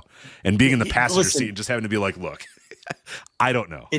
I swear it's not I swear I am not the one that is listening to Luke pop that pussy at maximum volume. I'm not the driver. I'm not in control here. It's humiliating. It's so embarrassing. It always something like, I'm not the one who chose to listen to Whoop There It Is as high as it will go and pull up to this stoplight. Awful. Just so embarrassing. And I still have that shell shock from that. There's no doubt about it. And it's funny because you'd always have a couple people on your block that had the system in their trunk and they'd come home at 2:00 in the morning and wake everybody up because there was no respect, Rich. They'd have it turned up even at 2:00 in the morning and it would shake the windows of your house. It would shake the windows of your house. You get that little rattle, the rattle, The worst was like the lower, because maybe they turned it down a little bit, but it had enough rattle. And that would actually be worse than the full on rattle because it'd be like, and that's all you would hear, and you'd be like, "Oh my god!" And you're like, "Fucking turn the car off! What are you doing in the drive?" And they were sitting in the driveway for 40 minutes at 2 a.m. and fucking turn that shit off. What are you doing? God, my friend was obsessed with 2 Live Crew. It's like the worst thing to listen to that loud. Oh God, yeah. It's just band in the USA. You're jamming a band in the USA. At a stoplight. So embarrassing at the stoplight. 2 Live Crew. Yeah. Was this in the peak of 2 Live Crew or like way post peak 2 Live Crew? Are you kidding me, Rich? To this day, this guy listens to 2 Live Crew. Oh, good for him. Yes. He's still listening to 2 Live Crew. Really? He's still okay. Bad as Luther Campbell guy. Pop that pussy. I just mentioned it 5 minutes ago. You know how embarrassing that is at a stoplight? Is there a more embarrassing song than that one at a stoplight? Pop that pussy. No, that's pretty up there. Yeah, that's pretty up there. Me So Horny would be. I'm thinking, I'm staying just 2 Live Crew because it's too much if we go all the way. But pretty much as nasty as they want to be, the entire album is probably Me So Horny would be a real tough one. That's a tough one. It's a hard one. Me So Horny is. That's a bad song too, so that doesn't help. How about like Cowards in Compton or like? No, see, that's okay. That's an okay diss song. tracks. That's not embarrassing. No. That song's okay. No. All right. Anyone that's Me So Horny or like a very long rap tradition would be like, the in between, the skits in between songs, and there's like people fucking in them, and it's just like, oh my god, why do I have to listen to this? Why do I have to listen to Dr. Dre fake fucking somebody on this album? Like, can he just? I don't want to hear this. Nobody wants to hear this. It's like, guy, next time I'll walk to the mall and meet you. I don't, this ride is obnoxious. I can't. So this guy really in 2024 is still listening to Two Live Crew with this person you're talking about? Listen to me good. I have a friend who, with no irony whatsoever, 1,000% still listens to Two Live Crew in 2024. Is it Rob Stryker? No. Okay. No. But he knows him. But he knows him, and he'll back it up. This guy is a character, as you would imagine. You have to be a character if you're listening to Two Live Crew. Two Live Crew in the year of our Lord 2024. Wow, that is and like earnestly listening to Two Live Crew. Not on 90s on 9 on Sirius XM, not on LL Cool J, Rock the Bells radio, like no, spin it, like bringing it up on his Spotify or his whatever. Sirius XM radio. He's listening to cassettes, my man. This guy now he rules. Okay, now the guy rules. If he's listening to Two Live Crew cassettes, that guy rocks. He will leave me voicemails, high as a kite, drunk beyond any comprehension of the words he's saying, and I could hear it thumping in the back. That is awesome. Yeah. Okay. And these voicemails are left at all hours, and that's the life this guy's living. He's just, he's single. He's I imagine that. You didn't have to tell me that part. I got that. Yeah. Someone said, is it Kevin Matthews? It is not Kevin Matthews. I don't know Kevin Matthews. I don't know him. I've never had a real life conversation with Kevin Matthews in my life ever. Like, it's Ricky Starks. I got it. It's Ricky Starks. It's not Ricky Starks. Okay. It's 100% not Ricky Starks. It's an old Jersey friend. So, an old North Jersey friend who, he's still living like it's 1996. I don't know what to tell you. That was a good year, man. He should just live like it was 1996. There's no point in updating. Look, Ibu's in the chat. He knows a few people like this. That's it's there's is he still in Jersey? Because Ibu can hang out with this guy, maybe. Maybe I could, I don't know. He doesn't want to hang out with this guy. Probably not. That sounds actually, I would like Ibu to hang out with this guy. I want to know more about Two Live Crew guy.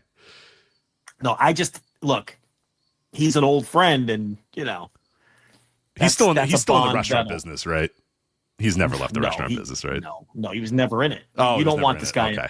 You don't want this guy in a restaurant. You don't want this guy handling food. He was no, absolutely not. It sounds like a malcontent, but no, I mean he's very happy-go-lucky. A nice-hearted malcontent. It's a happy-go-lucky guy. He's one of the happiest guys I know, but he just little arrested development. That's all. Yeah, little arrested development. Well, he knows what he likes. He's got a PlayStation. One, like OG. That's what I said, sir. PlayStation. He's playing the NFL Game Day or whatever. Yeah, exactly. Yeah. He's playing Game Day 97 by himself. He just, What a life, man. Yeah, good for him. He's got good time. He has good times. Over in Perth Amboy, New Jersey. That's what he's doing. Played as the Redskins in NFL Game Day 97 or whatever. Yeah, just living life in Perth Amboy, New Jersey. He's just out there running a season with Jeff George or whatever. Giants fan. He's slinging it with, who was the 1996 Giants quarterback? I don't know. The guy from Duke. What was his name? I don't know. Yeah, that. Nah, you'll know when that. Hold on. What's up? The guy that came in after Kent Graham. Remember Kent Graham?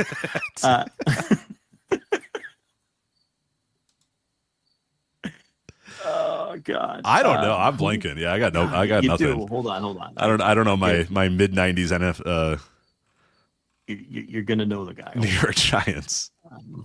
You're going to know this quarterback.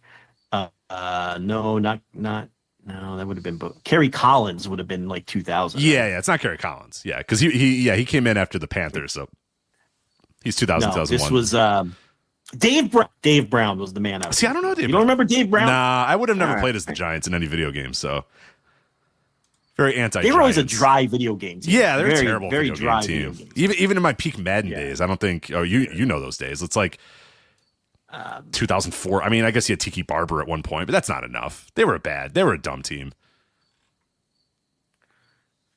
Yeah, they're never, Amani Toomer. Who wants to throw to Amani Toomer? Right? Yeah, not me. No.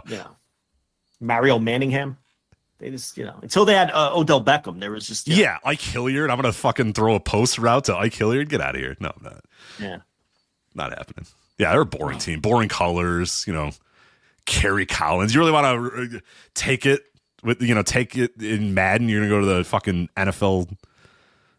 Multiple year dynasty with Kerry Collins at the helm? No way.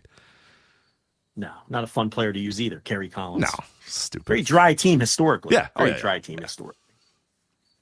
They good in Tecmo? Are they good? Because you're probably in. No, they're really Tecmo Super Bowl are great because Lawrence Taylor. Yeah, I was gonna say awesome, you got LT still. Yeah. Yeah. No, they're a tough team to beat, especially if you play them late in the season because Tecmo Super Bowl the first 2 weeks. You destroy the opponent, but then it gets harder the further you get into So if you got the Giants on the schedule late in the season in that game, and all your players are like poor, or bad in their like average or bad in their current abilities, you're in big trouble. Yeah, LT's gonna eat you for lunch for sure. Yeah, absolutely. All right, we're pretty close to doing the all banter show, but you know what? We might as well get to some fucking wrestling here. Not do it. We're running out of steam here. All right. Let's get into it. Let's talk about I'll do Grand Slam first. Let's talk about AEW first, and then we'll talk about the Mr. McMahon documentary because not in a really big hurry to talk about that. So Grand Slam, I don't have a ton of thoughts about it, and you obviously have detailed thoughts about it. Available at flagshippatreon.com. $5 tier, by the way, flagshippatreon.com to listen to the Thursday Dynamite review. So the show itself, I thought it was really good. I thought it was a very, very good Dynamite. It hit a lot of what you always say is like what you need to have a great Dynamite. I thought, your great match was Danielson, McGuinness, and the Young Bucks, Fletcher and Ospreay. I think were the two really, really great matches. The main event I liked, but I didn't think it was as good as Danielson versus McGuinness or the Bucks versus Fletcher and Ospreay, but still a good main event. I mean, I still really, really liked it. I love the Moxley character right now. But you had great matches, I think, at least two of them. And I thought MVP's promo. Now, I don't know that I'm super, super, super excited about MVP being in AEW, but I thought his promo was fucking awesome. So if that's my great promo, because there really wasn't a whole lot of other promos on this show, but you had the one from MVP that I thought was pretty phenomenal. So now I don't actually know I haven't listened to your Thursday Dynamite review yet, so I'm not sure if you share the same thoughts with me on the matches or the promo, but I did think those were, a lot of things happened on the show. It was very quick, very fast-paced. The 2 hours flew by. Good matches, great matches. I think Danielson, McGuinness, and Bucks and Fletcher and Ospreay. And then I thought a really, really great promo from MVP. So to me, if it's going to hit all those, I think it's going to be a pretty damn good Dynamite. And I thought this was a very good Dynamite. What were your kind of big picture thoughts? And then we'll talk about some of the business of the show. Yeah, I agree. I mean, I talked about it on the review. The opener, from someone who saw some of those Danielson Nigel matches live. Did you see the one in the Chicago Fieldhouse that they had? Yep. Yeah. I did see that one. Yeah, and then obviously the legendary match they had in the UK, the unification match. From that standpoint, that made that match even more special if you go back to the old ROH days. But I thought they did, a good job with McGuinness slagging off on Danielson all these months on commentary to build it up properly, and it had the right finish. And I thought the Bucks, this is now 2 title matches in a row where they've really needed some big matches. After they've been very shaky.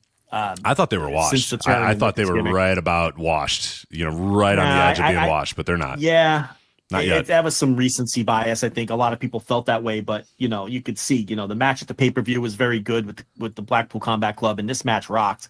And the finish didn't even bother me because it's TV match and it advances a story. With Ospreay and Callis and Ospreay Takeshita has obviously come in and We'll see what happens with Fletcher if he splits off. Eventually he will, obviously, probably when Davis comes back and align themselves with Ospreay. But so I didn't even mind the finish from that standpoint.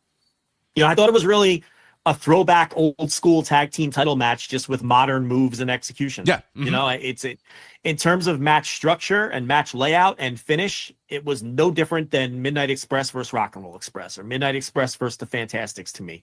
It just had modern moves in place of, moves that people were doing 30, 40 years ago. Yeah. But nonstop the action. Structure Too. of the match nonstop action, but not in the Yes. sense that some people might, they're just doing too much or whatever, but go watch Soul tag matches too. Guys are just doing something. It's just there's something always happening. Somebody is always moving, and something is always happening, and that's kind of we've somehow decided that wrestling sometimes shouldn't be that way, and it's wild because it's like you should maybe do some guys go over the top and do too many moves and stuff. Yeah, maybe, but there should always be action. There should always be things happening. Like I a couple days ago, I was watching some 1950s wrestling. I forget who the fucking guys were. It was in the Savaldi. I think what's his first name? It's Dave Savaldi, right?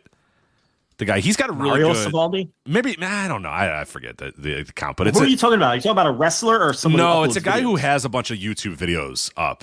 But well, that I don't know then. Yeah, I forget. I think he used to be in the business. I forget. I'll find the and I'll link it to you. But he has a great playlist of hey, here's some pretty good matches from the 50s and 60s. So I was like, fuck it. I just put them on random, had them on in the background, and it's you watch these matches and they're old school guys. They're old school grapplers or whatever that we all think of. They're always doing something. Yeah, a lot of it is ground based stuff, but there's always movement. There's always things happening. And we've somehow come to this thing now where it's unless you're lying down for a minute straight, you're doing too much. It's maximalist wrestling. It's fuck off. Guys are doing stuff and do it. Yeah, but people are just annoyed by it because guys do flips now instead of drop toe holds and headlocks or whatever. But it's the same concepts, like you're saying. It's action and excitement and that sort of stuff. It's just done in a different way. It's the evolution of the business. I mean, that match structure and the way it was laid out with the baby faces getting all those near falls and the heels just barely hanging on, and then the heels winning with the belt shot in the end,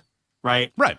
I mean, that could have been on a Clash of Champions in 1990. Well, and using there was the one thing too where instead of doing the classic the heel is distracting the referee so the referee doesn't see the tag, they didn't do that because they realized that that's kind of mundane at this point, and in AEW too, because you can pop back and forth. So what they did is they did an updated version of that where Fletcher has a pinfall, but Rick Knox is distracted by figuring out who the legal man is, and the Young Bucks are no, wait, hold on. They're kind of pointing both ways, and then he's laid on the pinfall. So then Rick Knox goes, and then goes 1-2, and then they kick out, and they played it up too. They said, oh shit, Rick Knox should have had that, but he was too distracted by the Young Bucks. I like that. It's an update on the very classic heel, distraction. Oh, the tag didn't happen. That's nice. We should evolve these things. But like you're saying, it's the beats, the story beats and everything is very, very similar to what you'd find in a match 30 years ago. Did you see Ricky Morton praising it?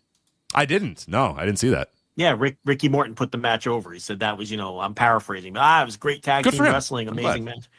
Well, Ricky Morton, he's someone who doesn't have his feet stuck in cement. And he recognizes that, the moves will change and maybe the pacing gets a little faster as things evolve, but he probably recognizes the same things that we're recognizing in terms of structure and story of the match, which is really, what's important. It wasn't like some, trying to think of an example, like a Velocities match where it's just literally just. Yeah. Just moves on top of moves on top of moves, which I could also appreciate in a different way.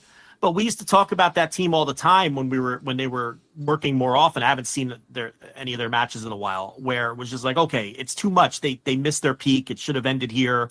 The finish wasn't as dynamic as the 19 near falls that they did preceding it. This wasn't that. This was a match with ultra modern pacing and moves, but it was structured in an old school way, and that's what I really appreciated about it. The match that I watched, I found it's Savaldi Wrestling is the name of the YouTube account. I watched Buddy Rogers versus Pat O'Connor, 1961 in Comiskey Park. I think I was inspired by going to. I've seen that. I think I've seen that. That's match, great. Buddy Rogers and Pat O'Connor. Yeah. I think there are some misnomers in terms of it's like anything else. Wrestling from any time period or any decade, there was quote unquote work rate wrestling where the guys worked faster and did more dynamic things. And there were guys who liked to slow it down. You know, your Dory Funk Juniors and people like that who like to slow it down and work a little more methodically and work holds and things like that. Things weren't drastically different really in any time period from that standpoint, from different guys working different styles. I mean, go compare a Red Bastien match to a Dory Funk Jr. match. They're going to be drastically different in terms of pacing and what they're doing. And we talk about this all the time, but a lot of those guys, like, there was a time where, people hold up Harley Race as like this old school beacon of how to work. There was a time where he was considered a spot monkey and a guy who did too much. In real time, the old timers thought that Harley Race was a poor champion from that standpoint because he was doing too much and taking too many bumps and throwing too many bombs. And Harley Race, who now, people think of Harley Race and they think of him as this slow, methodical worker who Triple H was. Yeah, because Triple H did the "I'm doing Harley Race" cosplay was, I'm going to have the most boring fucking 45-minute matches ever because that's what Harley Race is. And I, for a while, was like, fuck, Harley Race sucks. And then I watched Harley Race and I was like, that's a horrible cosplay. This is not what Harley Race is. What Jim Cornette will never admit or tell you is the Midnight Express had that rep for a while with old timers. Of course, they were doing too much and being too the same complaints you hear now about people like Will Ospreay and the Young Bucks.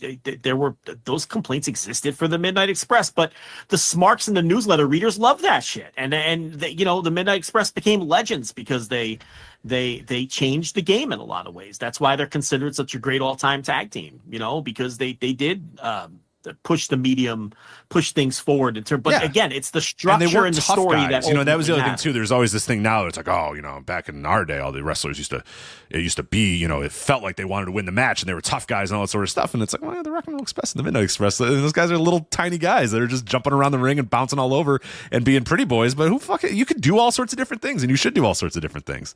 Well, the Rock and Roll Express for sure. The Midnight Express had a griminess to him. Dennis Condrey was. Well, yeah, in the Condrey days, yeah, for sure. Yeah, and Bobby Eaton was a bigger guy than people thought. He didn't have a menacing look or anything because it's not like he spent hours in the gym staying in top peak physical condition. He kind of looked like your lesbian aunt. I mean, but with the haircut and the body, but he was a bigger guy than people thought. And upon just maybe just when you were standing next to him, but yeah, the Rock and Roll. That's why the dichotomy between those teams kind of works so well too in a lot of ways. But the babyface teams for sure had that kind of vibe that you're talking about, especially the babyface teams of that era. Whether it was the Rock and Roll Express or the Fantastics or any of those kind of teams. But yeah, anyway, I just thought that match last night it was an old school match with new school moves. Is really what it was. Right down to the finish, and the Bucks stealing it with the belt shot. I thought MVP was tremendous. I thought he was outstanding. I thought he just absolutely nailed it. He's kind of had this second career, this second life as a manager. He exudes confidence. He knows how to present himself, and he knows how to talk. And I think like with the walking stick and the suits, and he's always kind of come across as a real confident guy. I think he's found a really good niche as a mouthpiece.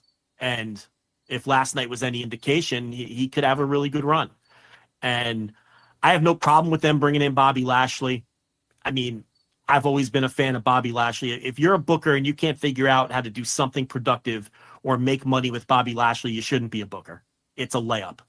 He's a layup to get something productive out of him. If they bring in Shelton, I'm indifferent on Shelton. Yeah, I'm good on Shelton. I would bring in Lashley. I'm very good on Shelton. I would pass on Shelton Benjamin. If they bring in Shelton, okay. If they don't bring in Shelton, okay. I'm indifferent on it. If he comes in, he's going to be Bobby's pin eater. I mean, let's be honest. I don't need him in my life. But I'm not going to be offended if he's part of the group. I think there's a lot of goodwill with the former Hurt Business because that's one of the rare acts where even the WWE fans are mad at Triple H about how he handled it. Mm-hmm. So I think there's a lot of goodwill there from a fan standpoint with the Hurt Business. They don't come across like cast-offs to me. They come across like WWE blew it. And even their fans agree. And I think there's a big distinction too, because those guys, especially in MVP's case, he left. It's not like he got fired. He left, right? He let his contract expire and left, and I think that's a big difference. Expired. Yeah. Those guys weren't cut; their contracts expired. But Levesque just wasn't interested in doing anything with them. And that's one of that I'm telling you, with all the goodwill Levesque has, that's one of the areas where even their fans will tell you they're annoyed about it, about letting those guys walk without ever doing anything with them. So I'm open to it. We'll see what happens. I mean, Bobby Lashley's a guy that if he's available, I would always kick the tires on. And, MVP, I don't want to repeat myself, just great talker and the potential to be a top tier manager. And we see what happens with the Swerve program. So I thought that angle came across very well.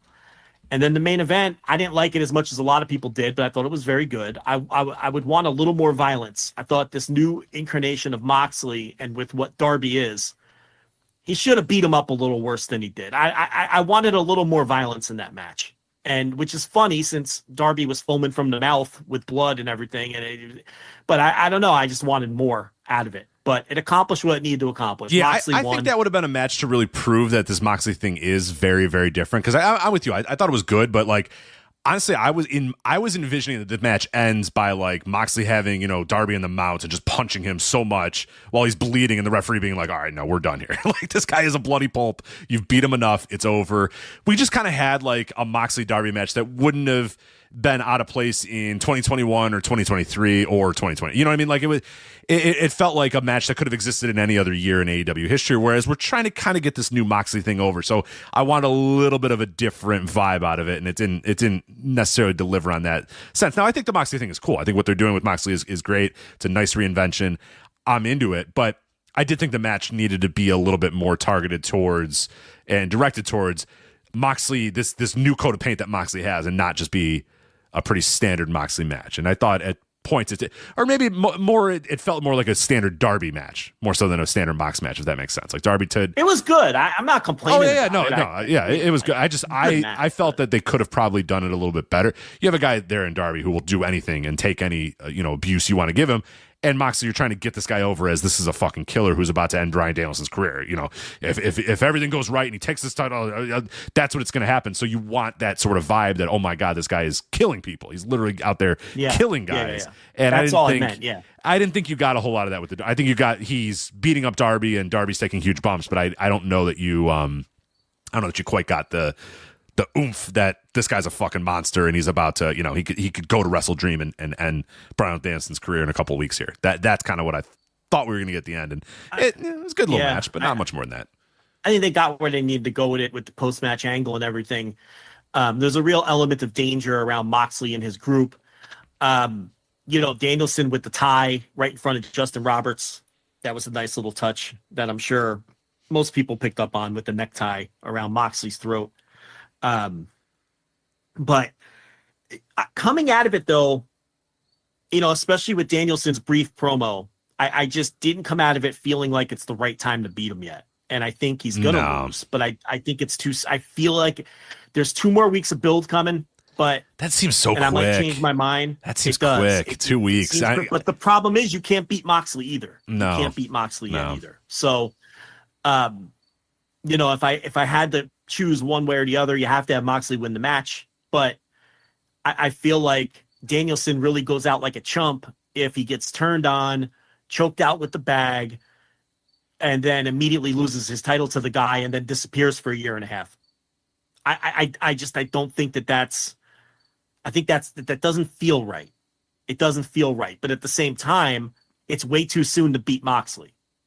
So it's an intriguing match from that standpoint.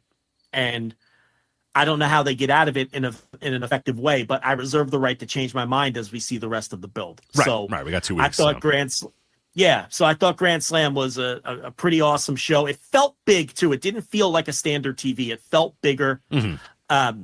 There was a big show vibe around it, for sure. And I heard that Collision stinks. So I guess we'll see on Saturday if that's true. Yeah, great. All the live reports I saw from the people I trust were that Collision stinks. So we'll see. I don't know. Maybe it'll come across better. What are they doing TV, for Rampage this week? Because they used to do the Grand Slam Rampage. Is that happening this year? Or?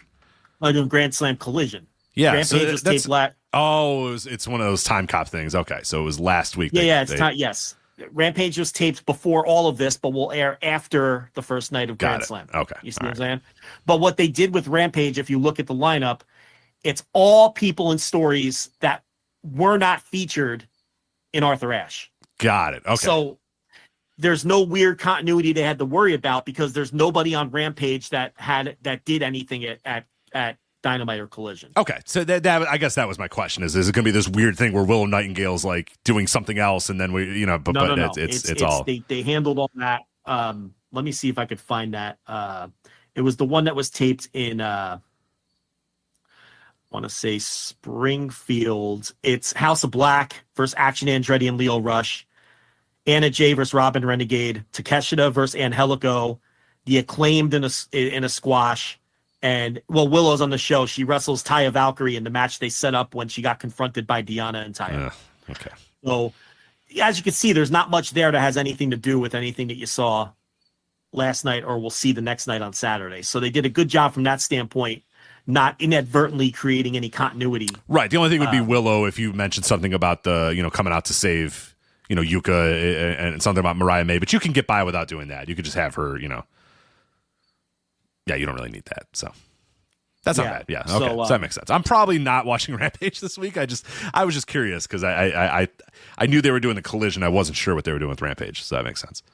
Well, Rampage, doesn't have a single match where you don't know what the finish is going to be. No. So I don't like Robin Renegade's chances in their match with the returning Anna Jay. So yeah, I think I'm out on. If you're going to blow off a Rampage, this is the week to blow off. Seems like a good one. Yeah, seems like a good one to not watch. I think they recognized that it was kind of going to get lost in the shuffle being taped so long ago and, in between a live show and, the other half of a big show. So I thought the walk-up business, not even necessarily the walk-up, but the ticket movement in the final week was pretty notable because this had a chance to be a pretty embarrassing show from a business standpoint. They ended up getting well over 8,000 people in the building. So, is it the 11,000 that they did last year, the 14,000 they did the year before that, or the 20,000 they did the year before that? No. Is it a strong house by the current standards of the company? Yes. They're doing TVs where they have 2,000 people in the building. And this show had like 3,000 tickets out just a couple of weeks ago. Yeah. So, well, and that's they kind of deserve that now because here's what sort of happened with AEW's ticket audience. And it was maybe inevitable, but maybe they sped up the inevitable. But it's not a company that, or it's not a fan base that has blind faith anymore. When AEW started, there was blind faith. AEW's coming to town for Dynamite. Buy tickets. Buy tickets as soon as you can. Buy tickets the second they go on sale. Buy tickets because you're going to get a good show or the tickets are going to sell out or whatever. So when a pay-per-view was coming to your town or a Dynamite was coming to your town, buy tickets. That blind faith for a long time too, and that's great. If you're a promoter, there's nothing better than blind faith, and we always rag on that a little bit. We always say, don't do that because then you make the booker's job a little bit easier. What's happened now though, there is no blind faith. Fans are very much in what are you going to have on the show? And I'll find out if it's worth my time. What are the discounts on the tickets going to be? They now realize that you're probably not going to announce a ton of matches for this show 4 or 5 weeks out. I'm not going to have any idea what's on this show a month out. So you know what? I'm not buying my tickets a month out. Plus, I'm not going to pay full price for my tickets because I know for a fact that in the final week, there will be some gimmick, buy one, get one free, $5 tickets, $10 tickets, whatever it may be. You know that there's some kind of gimmick coming up. Plus, now you know what's going to be on the show. And I think that's what happened with Dynamite Grand Slam. It fit that trajectory perfectly where they announced Dynamite Grand Slam, Arthur Ashe Arena, and everyone just kind of goes, all right, well, what's going to be on the show? And then little by little as the show started coming together, and it was a very good show on paper, for God's sakes. You got the Young Bucks and Fletcher and Ospreay, Moxley, Darby, Danielson, McGuinness. Those are pay-per-view level matches that once those got announced, and then you also, like you said, in the final couple weeks, you get, those emails with ticket discounts and all that sort of stuff, then you're going to go, yeah, sure. All right, now I'm going to go. What we always say, though, and one of the big issues with that is you leave it up to something comes up and you can't go. Blind faith ticket buyer, he's going to make sure he goes because he bought his ticket a month and a half ago, and by hook or by crook, he's going to find a way to get there because he already has a ticket in hand. So, sorry, I can't go out to dinner that day. Sorry, you have to take the kids to soccer practice. I have tickets to Dynamite. Whereas if you're going to say, I'll buy the tickets a day or two before, plans might get in the way. Something might happen. you might say, yeah, do I really? I've had a busy week at work. No, I'm not going out. Forget it. $28 for tickets. Nah, I don't know. That's the issue that they're going to have to fight for a while now. And I think having a good card, having an announced card ahead of time is huge. And that's something AEW really struggles with. And finding some sort of pricing strategy that makes incentivize people to buy tickets early, because right now there is zero incentive to do that. Zero. All Out. If you waited here in Chicago locally, if you waited until the final couple days of All Out, you were getting literally buy one, get one half off tickets. Some people got buy one, get one tickets as well. I saw the emails. That was, 3-4 days before. And people, I know people that said, oh, okay, buy one, get one free. Yeah, sure, now I'll go. That's 2 or 3 days out, though. Those people were not going to buy tickets a month out. So that is something they're really going to struggle with. And I think we saw that with this Dynamite Grand Slam, that 3,000 to 4,000 people a couple of weeks ago. And now because they announced a good card and tickets got reasonably priced or whatever, there was a demand to get people in the building. But like you said, not anywhere near the demand that they had, in prior years. But it's still a good number. It's still an impressive number. But that's going to be one of their best TV houses. For sure. I mean, for sure. But I think it speaks to, you can't do this all the time. You can't have matches like this all the time. But also, you kind of can. You kind of can. And I think there's an importance in announcing matches ahead of time too for the ticket buying audience, because the blind faith era is done. And I don't know that AEW has fully updated their marketing plan post blind faith era. Well, here's the thing. I don't think they care. I think that they know that wrestling's cyclical. They obviously think they're going to get hot again at some point, because they're not sitting in the room going, oh, well, it's just going to keep going downhill. No, they think it's going to turn around at some point.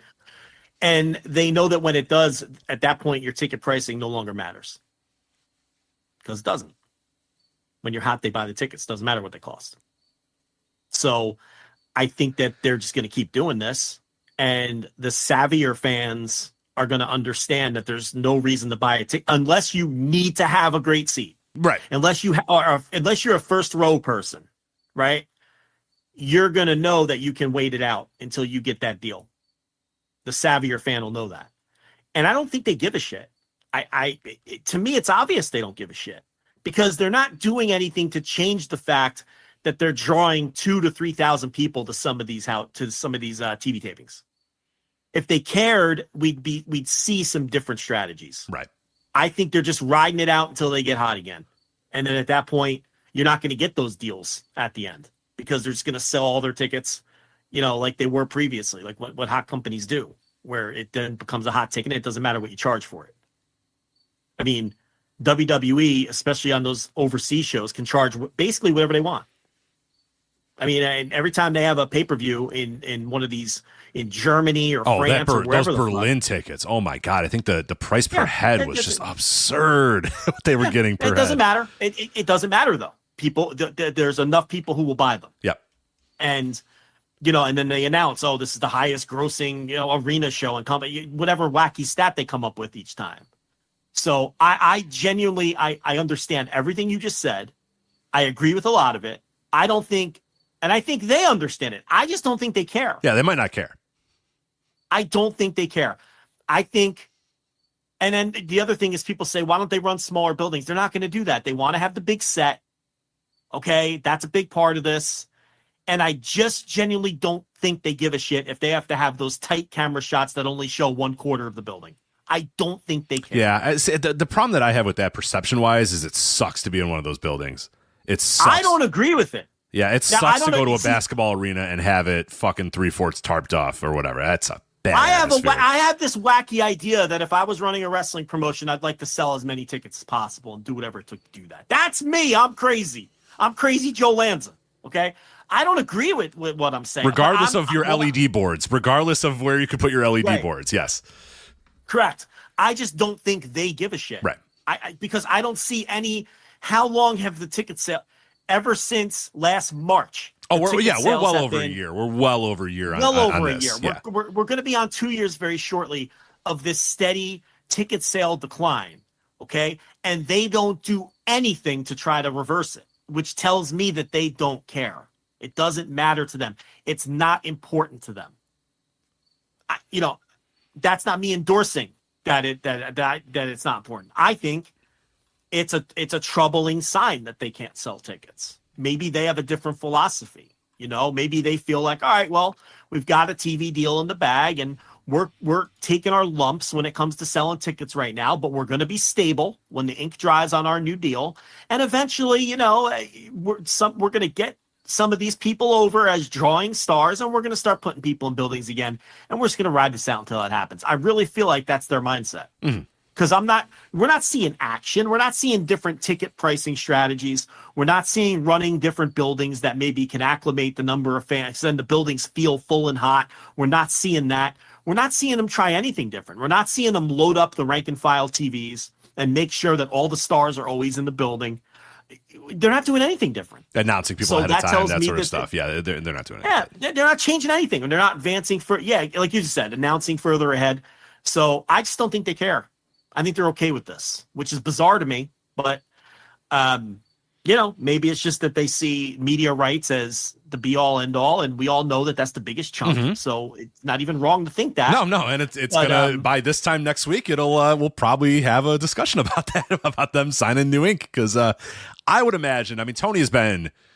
God, he's been swagger walking on all these interviews that he's doing, and essentially saying like, "Wink, wink, nudge, nudge." Yeah, it's locked in, right? It feels, and this I guess goes to our next topic here, which we're gonna move on to. On the heels of a very good Dynamite, next week you have your 5th anniversary show. That seems perfect to announce that the new TV deal is happening as the 5th anniversary. Seems like a good spot to do it. Yeah. But some stuff about that is that pay-per-views maybe streaming on Max in 2025. So Andrew Zarian from McMahon said, quote, "They will be on Max in January," speaking about AEW pay-per-views. "They could do it sooner, but I do know they are planning on January. I do know that pay-per-views are going to be on there. They don't have an exclusivity on the pay-per-views, so will also be available other places. It's like WWE is. You could still order those pay-per-views that are available on Peacock." So essentially, he's saying, and he's got good sources, very good sources. He's right about a lot of things. Says they will be on Max, the AEW pay-per-views. Dave Meltzer later confirmed, saying, quote, "Those close to the situation have confirmed Max being part of the pay-per-view package, although it's not detailed yet as to what form this will take." And then in a very, I think, related note, maybe it's possibly related, Tony Khan did an interview this week saying that Bleacher Report was sunsetting, and on Grand Slam last night, Excalibur said that starting with the Wrestle Dream pay-per-view, all AEW pay-per-views will only be available on Triller, YouTube, and pay-per-view. So it was later confirmed that Bleacher Report itself is not going away. So it's not the website going away, but rather AEW streaming pay-per-views on it appears to be done. So that could also be related to the Max thing. We'll see when, I think by next week we'll know a lot of details about this. But I see these things as all very, very related and feels like an inevitability in the next week or two that we're locking this thing up, and pay-per-views are going to be on Max, available on Max. What tier, how, I have no idea, but that always felt like the long-term play, and this Warner Brothers AEW feels like I don't know what inning we're in, if we're using the Paul Heyman analogy, but it feels like we're bottom of the 9th here. No, this one uses the football analogy. We've been talking about that's red right, zone, goal lines and red zones. That's right. Tony's been saying red zone and goal line and all that sort of stuff. Yeah, we're on the one. I feel like we're on the one. Yeah, and like we talked about last week, the unknown question mark component of this was the pay-per-view. And if the pay-per-view is included in the alleged $170 million, that cuts into the profit margins on what you're getting with that $170 million. If WBD is getting the pay-per-views in a ESPN Plus UFC type way or a WWE Peacock type way, if they're wiping their hands of the pay-per-view business, that's a big chunk of gross income that they're handing over to part of this deal.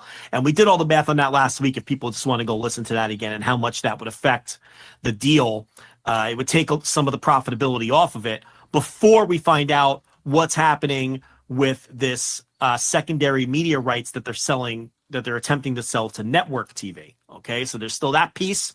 That's an unknown. And of course, the overseas media rights that WWE is abandoning by moving everything over to Netflix. They're going to swoop in and fill some of those holes.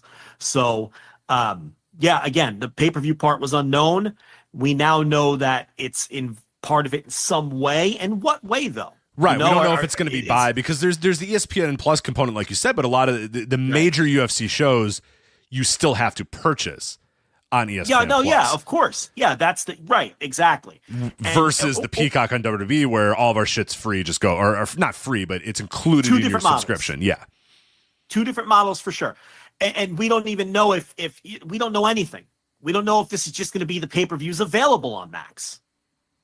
We don't know. So we have to wait to see where the chips fall on that facet of the deal, and then get all the particulars. You're right. Next week would make sense to announce it, but there's been other scenarios. People thought they would announce it on one of the pay-per-views that just passed, or Wembley, or at All In, or at Grand Slam. So we'll see. Who knows? I mean, I don't know. But Tony's talking so confidently that there's no way that there isn't a deal at this point. It would be so outrageously irresponsible the way he's speaking to then not end up with a deal where he would have so much egg on his face, and he's not going to set himself up to have that much egg on his face. He's too smart to do that.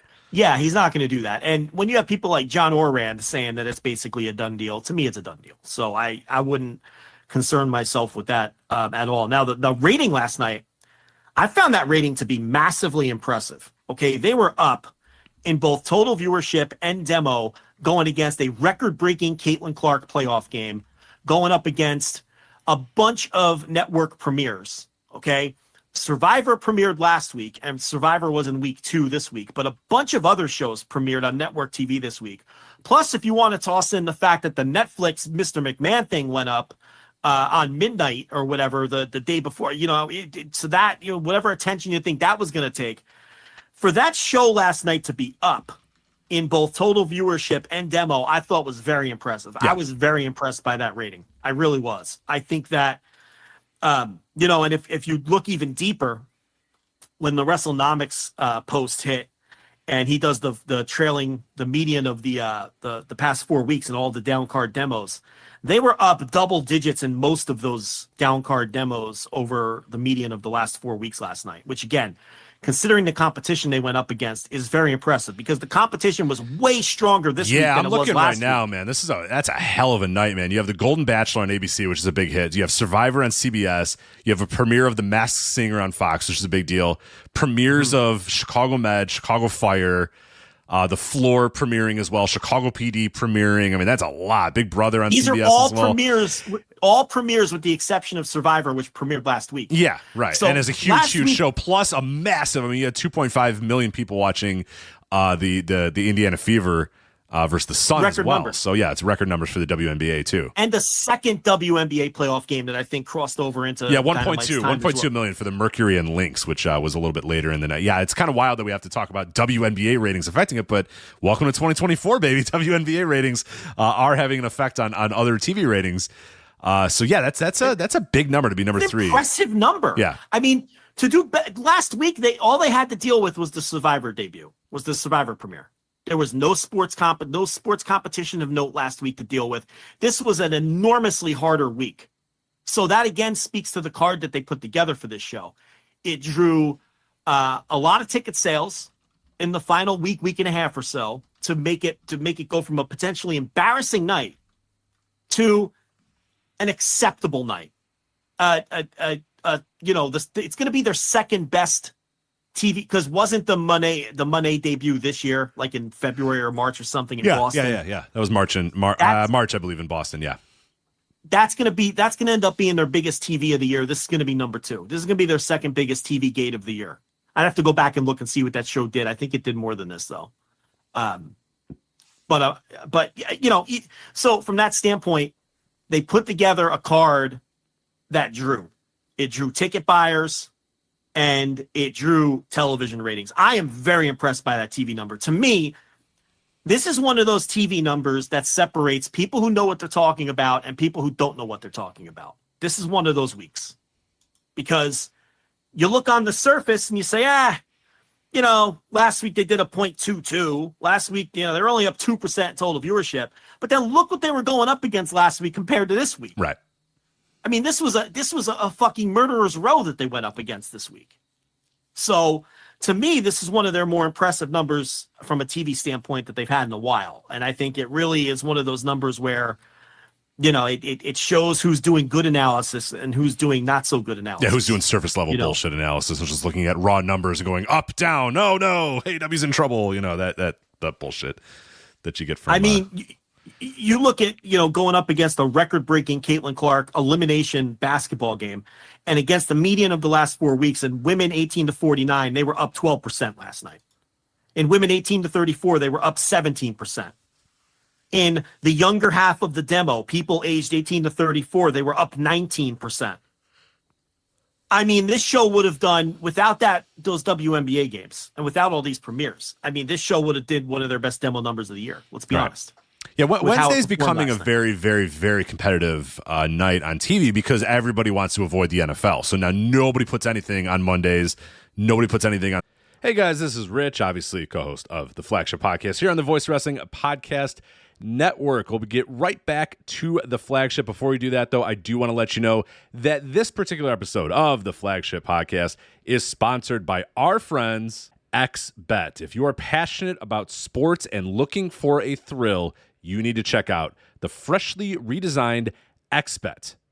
They're calling it the last sportsbook you'll ever join. I've been playing on XBet, and they really do have it all, whether it's odds on basketball, combat sports, or even betting on the next Bitcoin dip. And the best part is, when you win, you get paid quick. But it's not just about placing bets. No. XBet is a whole experience. They support athletes and sports shows like ours, and they give back to the community with tons of free bets and cash prize contests. Did I mention they also have a casino now? Yes, you can spin the slots, play some roulette, or try your luck at the live tables, all from a mobile platform that lets you enjoy the fun on the go. Whether you're super into sports betting or just curious about trying it out, you need a site that makes it fun and easy, and that's why you've got to check out XBet. Sign up today using promo code VOW and get a generous bonus of up to $1,000 on your first deposit. Again, that's promo code VOW at XBet. X as in, DMX bet. And use that promo code VOW for a free cash bonus to kickstart your betting journey. There's great UFC cards on the horizon. Baseball season's in full swing. Football's just about to come. There's never been a better time to play. Again, go to XBet. Use that promo code VOW. Get a generous bonus of up to $1,000 off your first deposit. Promo code VOW. Sign up today at xbet.ag. Make your next bet XBet. And now, back to the Flagship. Thursdays, Friday is got a lot of football on it too, and you wouldn't want to put a premiere on a Friday anyway. So it's like you look at the week, and it's like Tuesday and Wednesday are probably the only ones that you really feel confident throwing your best, shows on, and that's going to be something that AEW is going to have to deal with for a while because everybody, including the AEW, wants to avoid the NFL. So that's where you're going to go head to head with a lot of other shit all the time.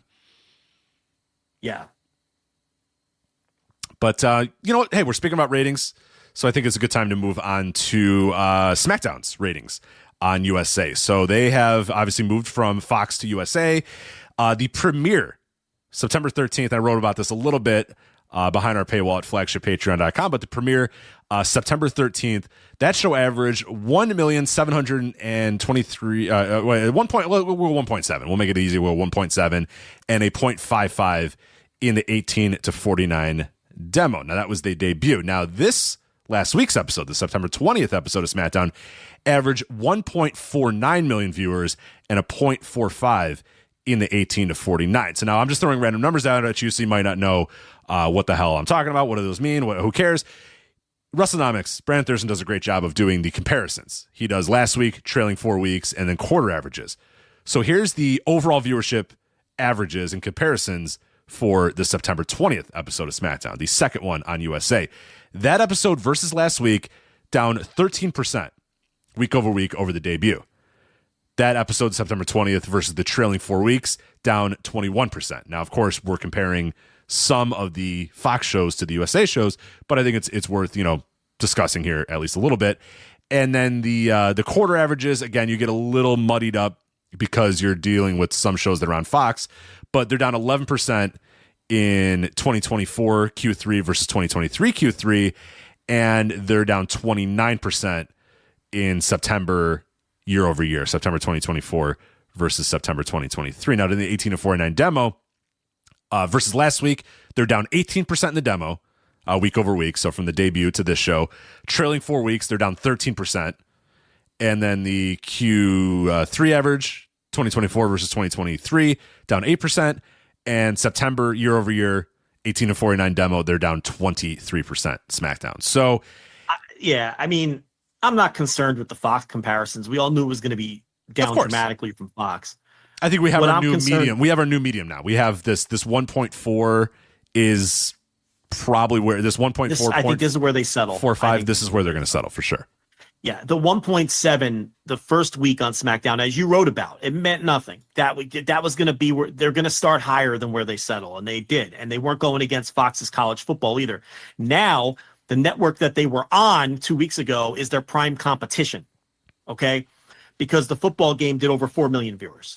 Yeah, so Fox PR, Fox tremendous rating so far for its college football games. And that is the fact that they are more than happy to promote, Joe. This week, Fox Sports PR put out a tweet that said the second iteration of Fox College Football Friday scored the network's best Friday night in nearly a year, drawing 4.2 million viewers on Fox. The game was the most watched telecast of the day on any network. Now, that tweet also included a graphic that had several facts about the game. So I'm going to read these facts. This is from Fox Sports PR. The first little bullet point they had: the second iteration of Fox College Football Friday was the best performance for a Friday night telecast on Fox in nearly a year. Now, by the way, they're not going to mention SmackDown in this, but that's who they're talking about. Their Friday night thing was SmackDown. For everybody that doesn't know, SmackDown was on Fox. So what they're talking about is SmackDown there. So it's the most watched, best performance for a Friday night telecast on Fox in nearly a year. It was the most watched telecast of the day on any network. It peaked at 5 million viewers from 11:15 to 11:30 p.m. Eastern on Fox. Now, that was Nebraska versus Illinois, and that was going to overtime and a really tight game. So that was a big-time game, and a lot of people tuned in, 5 million viewers. 5 million viewers at 11:30 at night. Yeah, that's pretty damn awesome. So most people, to be fair, most of the people watching that are probably Midwest Central Time Zone. That's 10:30, though. It's still pretty late on a Friday night to still be fully locked in on college football. But up 63% over last week's inaugural Fox College Football Friday matchup, and that one was just kind of what was that? It was like, I wrote about it. I forget who it was. It wasn't a very big time game, but it was okay. No, but read that. Get to that last one. The last one, though. This is the last one here. Up 81% over last September's regular Friday night programming average. The wreck shot. They couldn't get away from WWE fast enough. That they had no interest in re-up and SmackDown, and this is why. And they couldn't wait to shoo them away even before the deal was up so they could get this college football on, and now you can see why. This is so weird, though, Joe, because I've been told by wrestling people that, or, your Ryan Satin's, that nobody cares about ratings except for wrestling fans. So this is wild that this Fox Sports PR thing is talking about ratings. Well, this is the Fox version. This was Fox put this out themselves, but they also had media people putting it out. Fox did a little bit of their own Legental activity. They did. I saw that. Yeah, Fox is very, very, very happy to tell you that they have made the very, very right decision to punt WWE and go to college football on Fridays. And they want awful announcing and sports TV watch and all these people to talk about it and announce and declare to the world that Fox made the right move. College Football Friday is working out very well for them. These are the games Tony should be playing too, but he's so far behind that it's almost embarrassing that he doesn't play these same games. But basically, the college football is putting up the numbers that Fox was wanting out of WWE 5 years ago, and they really never got outside of the week one, the disappointing opening week. And it was all downhill from there. Now, I don't think every game is going to do this well. This week they have They have Washington and Rutgers. And, of course, a classic Big Ten matchup. Washington versus Rutgers. Yeah, fuck me with this Big Ten being. I watched, oh, my God, it was CBS, and it was USC Michigan. And it was CBS. Yeah. I saw the Big Ten logo, USC, and I'm like, what is happening? If you put somebody. What is this? What am I? What? I don't want to hear. Music's all wrong. Yeah. Oh, Brad Nessler calling Big Ten football, and it's USC. Like, fuck off. What is this? If you unfroze somebody, if there was somebody in a coma and you unfroze them or got them out of their coma and they woke up to Brad Nessler, that song, and USC in the Gary Big Ten. Danielson. Right. Brad Nessler and Gary Danielson. And they'd be like, where's Alabama and Georgia? Yeah, right. Oh, where's Alabama, Georgia, right? Georgia? No, USC, Michigan. Oh, non-conference, big time non-conference matchup. Well, yeah. Well, but, you know, I'm gonna go watch some ACC football. Let's see who's here. Stanford, ACC. Isn't that on the Pacific Coast? Well, yeah. And Cal's there too. They're just gonna go back in their coma. They're gonna go back in their coma. They can't handle the ACC having Cal in the Atlantic Coast Conference. Come on, what are we doing here? I know this isn't I wrestling, but Fox has done such a brilliant job with their college football. The big noon kickoff marketing has been a winner. They win that time slot nearly every week, the big noon kickoff. Then they have the Fox, the college football after dark. They have the late game on Big Fox. Mm-hmm. That's on like at midnight. Yeah. Okay, this week it's Oregon at UCLA. Again, a classic Big Ten matchup. Oregon and UCLA. So they have the Fox After Dark, which has become an enormous hit in that late time slot. Now they've rolled out this Friday night college football package, which looks like it's going to be a huge winner. And then you just look at this week, you know, they've got the big noon kickoff game. Then they've got every chance they get Dion in Colorado. They've got Colorado again. So much Colorado. Yeah, I saw them last week too. Yeah, they're always putting Colorado in there. Now Colorado's not drawing like they were last year, but they're still a big draw, and Fox usually gets them. And then this is so smart what Fox is doing. They have nothing in that primetime window. You want to know why? You want to know why they're not airing a game? Because Georgia at Alabama is on ABC, and Fox is just punting the window. They're like, fuck that. They won. Why even compete? It's smart. Why get your ass handed to you? And then they come back for the for the college football after dark with Oregon at UCLA. So they've got big noon kickoff, Dion and Colorado. They're nothing to go against Georgia, Alabama, because fuck it. And then Oregon, UCLA, which is basically going up against nothing. The only competition for Oregon, UCLA is themselves. FS1, there's a game. Washington State at Boise. And ESPN has Arizona at Utah. And then they have this Friday night package. Fox, and this is the talk of the sports media industry. It needs to be studied. You know, the way they market the noon games, the way they market the late games. They've taken over. They got rid of the dopey wrestling, and they've taken over Friday night television with the Friday night college football game because they looked and they said, look, the NFL's got Mondays, the NFL has Sunday night, the NFL has Thursdays. We could do this with college football. Yeah. We could put a college football on network TV on one of these other nights. We'll take Friday because the NFL, they're not going to. The NFL don't want nothing to do with Friday yet. Eventually, they're going to be on every day. Yeah, oh yeah. But sure. And look at the fucking 5 million people at 11:30 at night. I mean, you got to be kidding me. So if anybody needed to understand why they were so quick to just wipe their hands of the wrestling, the underperforming wrestling, and move on from it. Now, circling back to what, the 1.4 million, I think they're going to be a little bit lower because they're going to get their ass kicked during college football season by Fox. But they're going to settle in below Raw.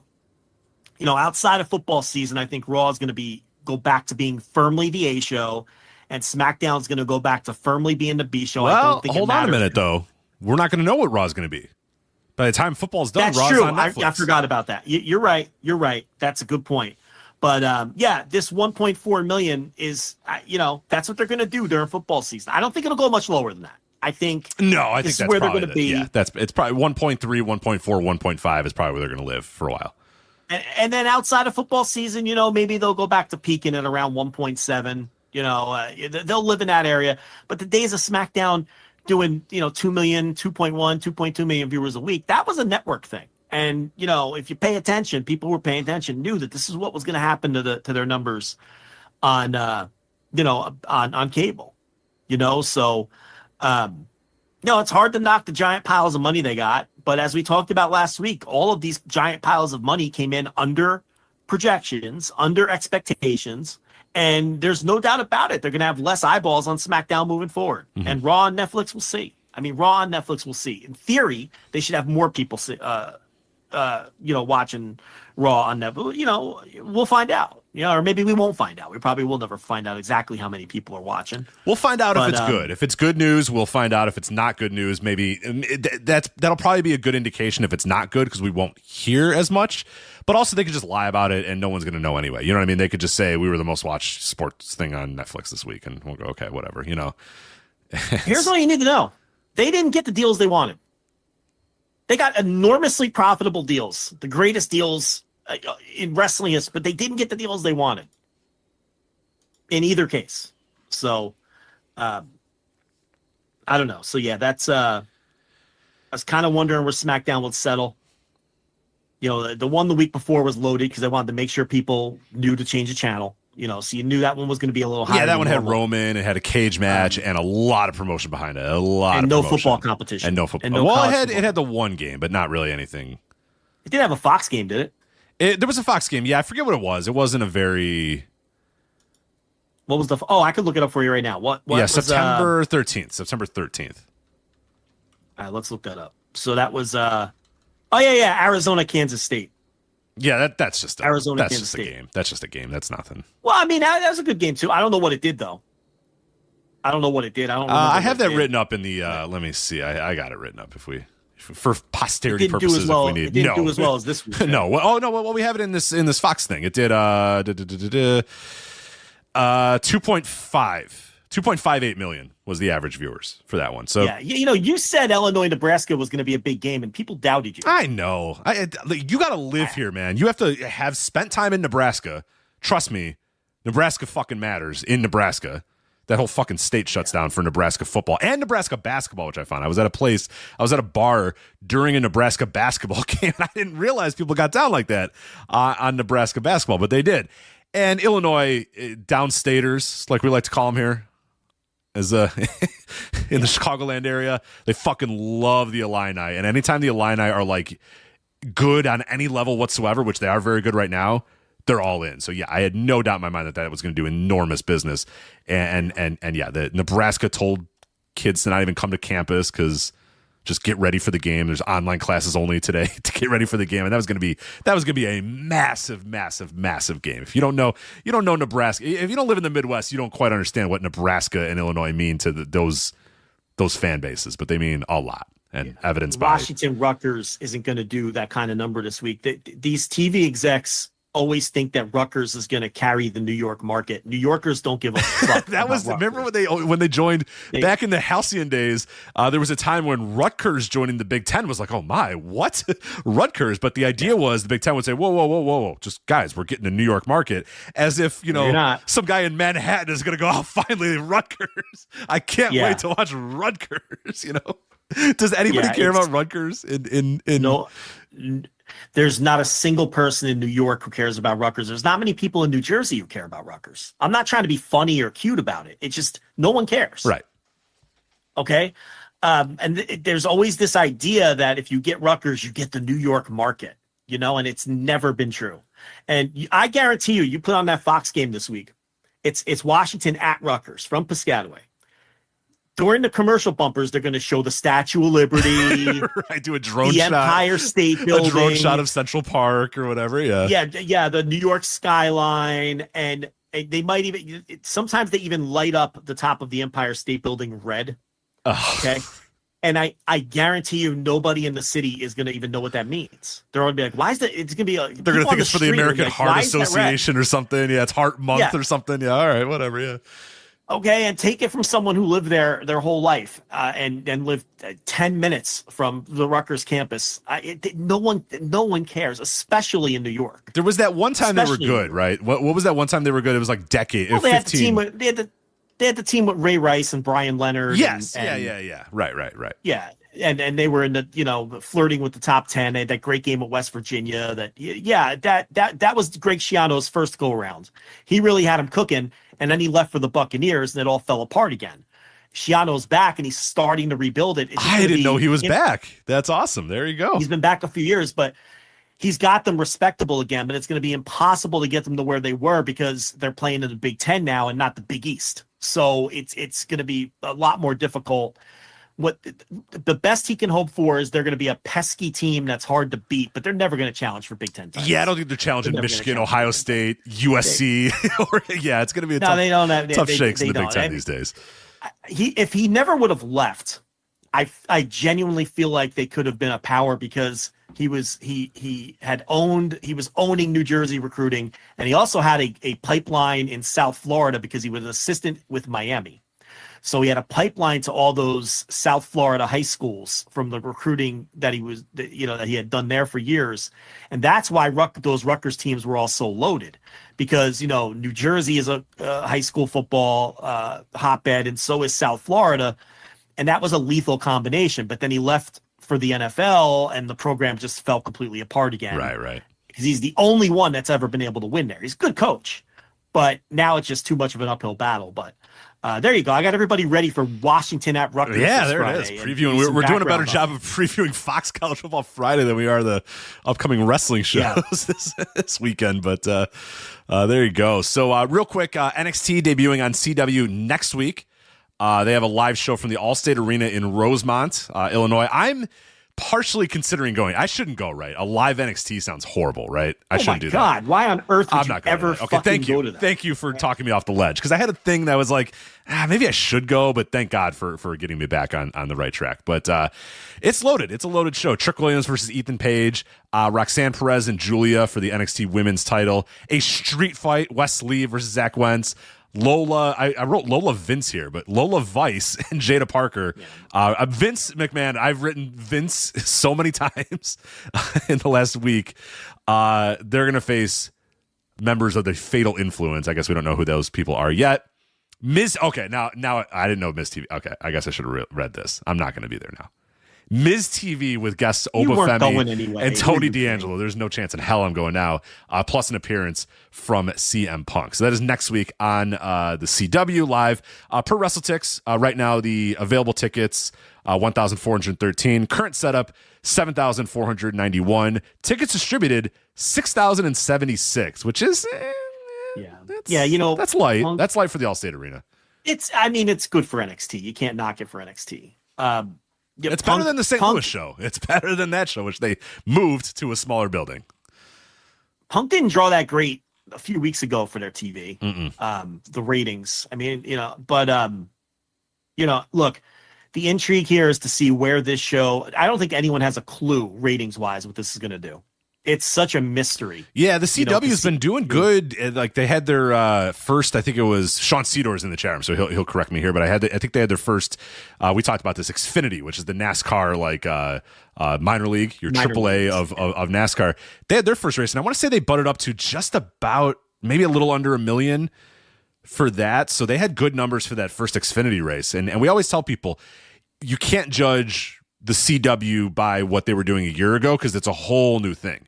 It's a completely new thing that what they're doing with the sports packagings and all that sort of stuff. So comparing it to Arrow last year got there's only 300,000 people watched that channel. It's a different channel now. It's not that channel anymore.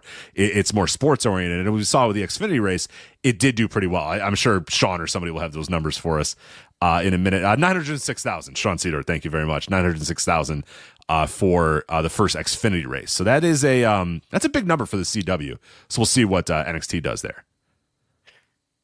As they point out every Saturday with their janky-ass college football broadcasts, CW is available in 100% of American television homes as an over-the-air network. Yeah. So the problem is they don't have any programming that anybody watches. So a lot of this, what their strategy is, we've talked about a million times, is second tier sports programming, NASCAR minor league programming, WWE minor league programming, second tier college football programming, the remnants of what remains of the Pac-12 with Oregon State and Washington State games this year.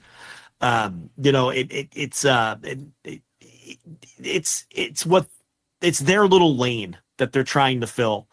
If you look at the nightly network ratings, no one's watching rank and file CW programming. So it really is a mystery. I couldn't even wager a guess NXT is going to do. No clue. But what people need to remember, what we just talked about not that long ago, whatever they do, it's the most they're ever going to do.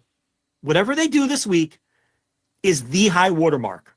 So let other people react how they're going to react to it, and know that in week 2 it's going to do less, and in week 3 it's going to do a little less, and then by week 4, week 5 it's going to live where it's going to live. Very good advice that I can give you, and it applies to this and applies to a lot of things. Don't judge people on their best day or their worst day. Don't judge ratings on the debut, and don't judge them on head-to-head on Christmas Day or whatever. Whatever they're going to. Yeah, right. Don't Whatever judge on their best or bottom their worst. Look at what's the middle ground. What are they going to settle at? That is where are they going to live? Yeah. Where are they going to live? That's and we won't know until week 3 or 4. So, but it can be encouraging, if they open up with like 1.5 million viewers or something. It's like, holy shit, this show's going to be a monster. Mm-hmm. Okay. If they open up with 400,000 viewers, it's going to be a fucking bomb, because it's going to go down from there. So this is the most this is going to be the most interesting rating of the week. Because look, SmackDown going to USA, I could have nailed that 1.7. That's probably about what I would have guessed. Oh yeah. Like, we have an idea what a show, what a WWE Raw or SmackDown is going to do on a USA, right? We have an idea if AEW were to get another show on a Turner network, on a WBD network, based on the night and the time frame, we can get a reasonable. I don't even know how to guess this. Do you have any? No clue. Do you even want to throw a number out? I would. Well, I mean, that Xfinity race. Demo is even harder. Like, demo, forget demo. Who the hell knows? I would say that Xfinity race makes me believe that we will probably see this in the 800,000, somewhere in the 800,000 to just under 1 million range. But that's ambitious. That's heavy. I think that would be great. I think it'll debut there. I think it'll debut there. It's a pretty loaded show, and it's really going to depend on how much they advertise it on the main shows as well, how much they advertise on Raw and stuff. Like, they made sure that you knew that SmackDown was moving back to USA. I haven't seen a ton of NXT promotion on the CW on like main. Oh, you haven't watched college football then? Trick Williams was at the TCU SMU game. Really? Okay. And they gave him a big spot at halftime, big interview, and they talked about his college football career and showed highlights and pictures of him playing college football. You haven't lived until you've heard Tom Brenneman read an NXT ad. Oh, so, they've been heavy. He could. Heavy. Oh, what do those sound like? Very funny, very sarcastic, very tongue in cheek. Chris, coming Jericho. up in 2 weeks, it's going to be NXT. He's like, the stars of NXT, and he starts naming people, and then at the end he'll say stuff like, I'll be locked in. just to let you know, he will not be locked in. Like he will not very be, obvious. Absolutely will not be locked The in. very obvious. Wink, wink, nudge, nudge. I will not be locked in on this. To be fair, he did the same thing with the Xfinity race shit. When he read that promo. Yeah.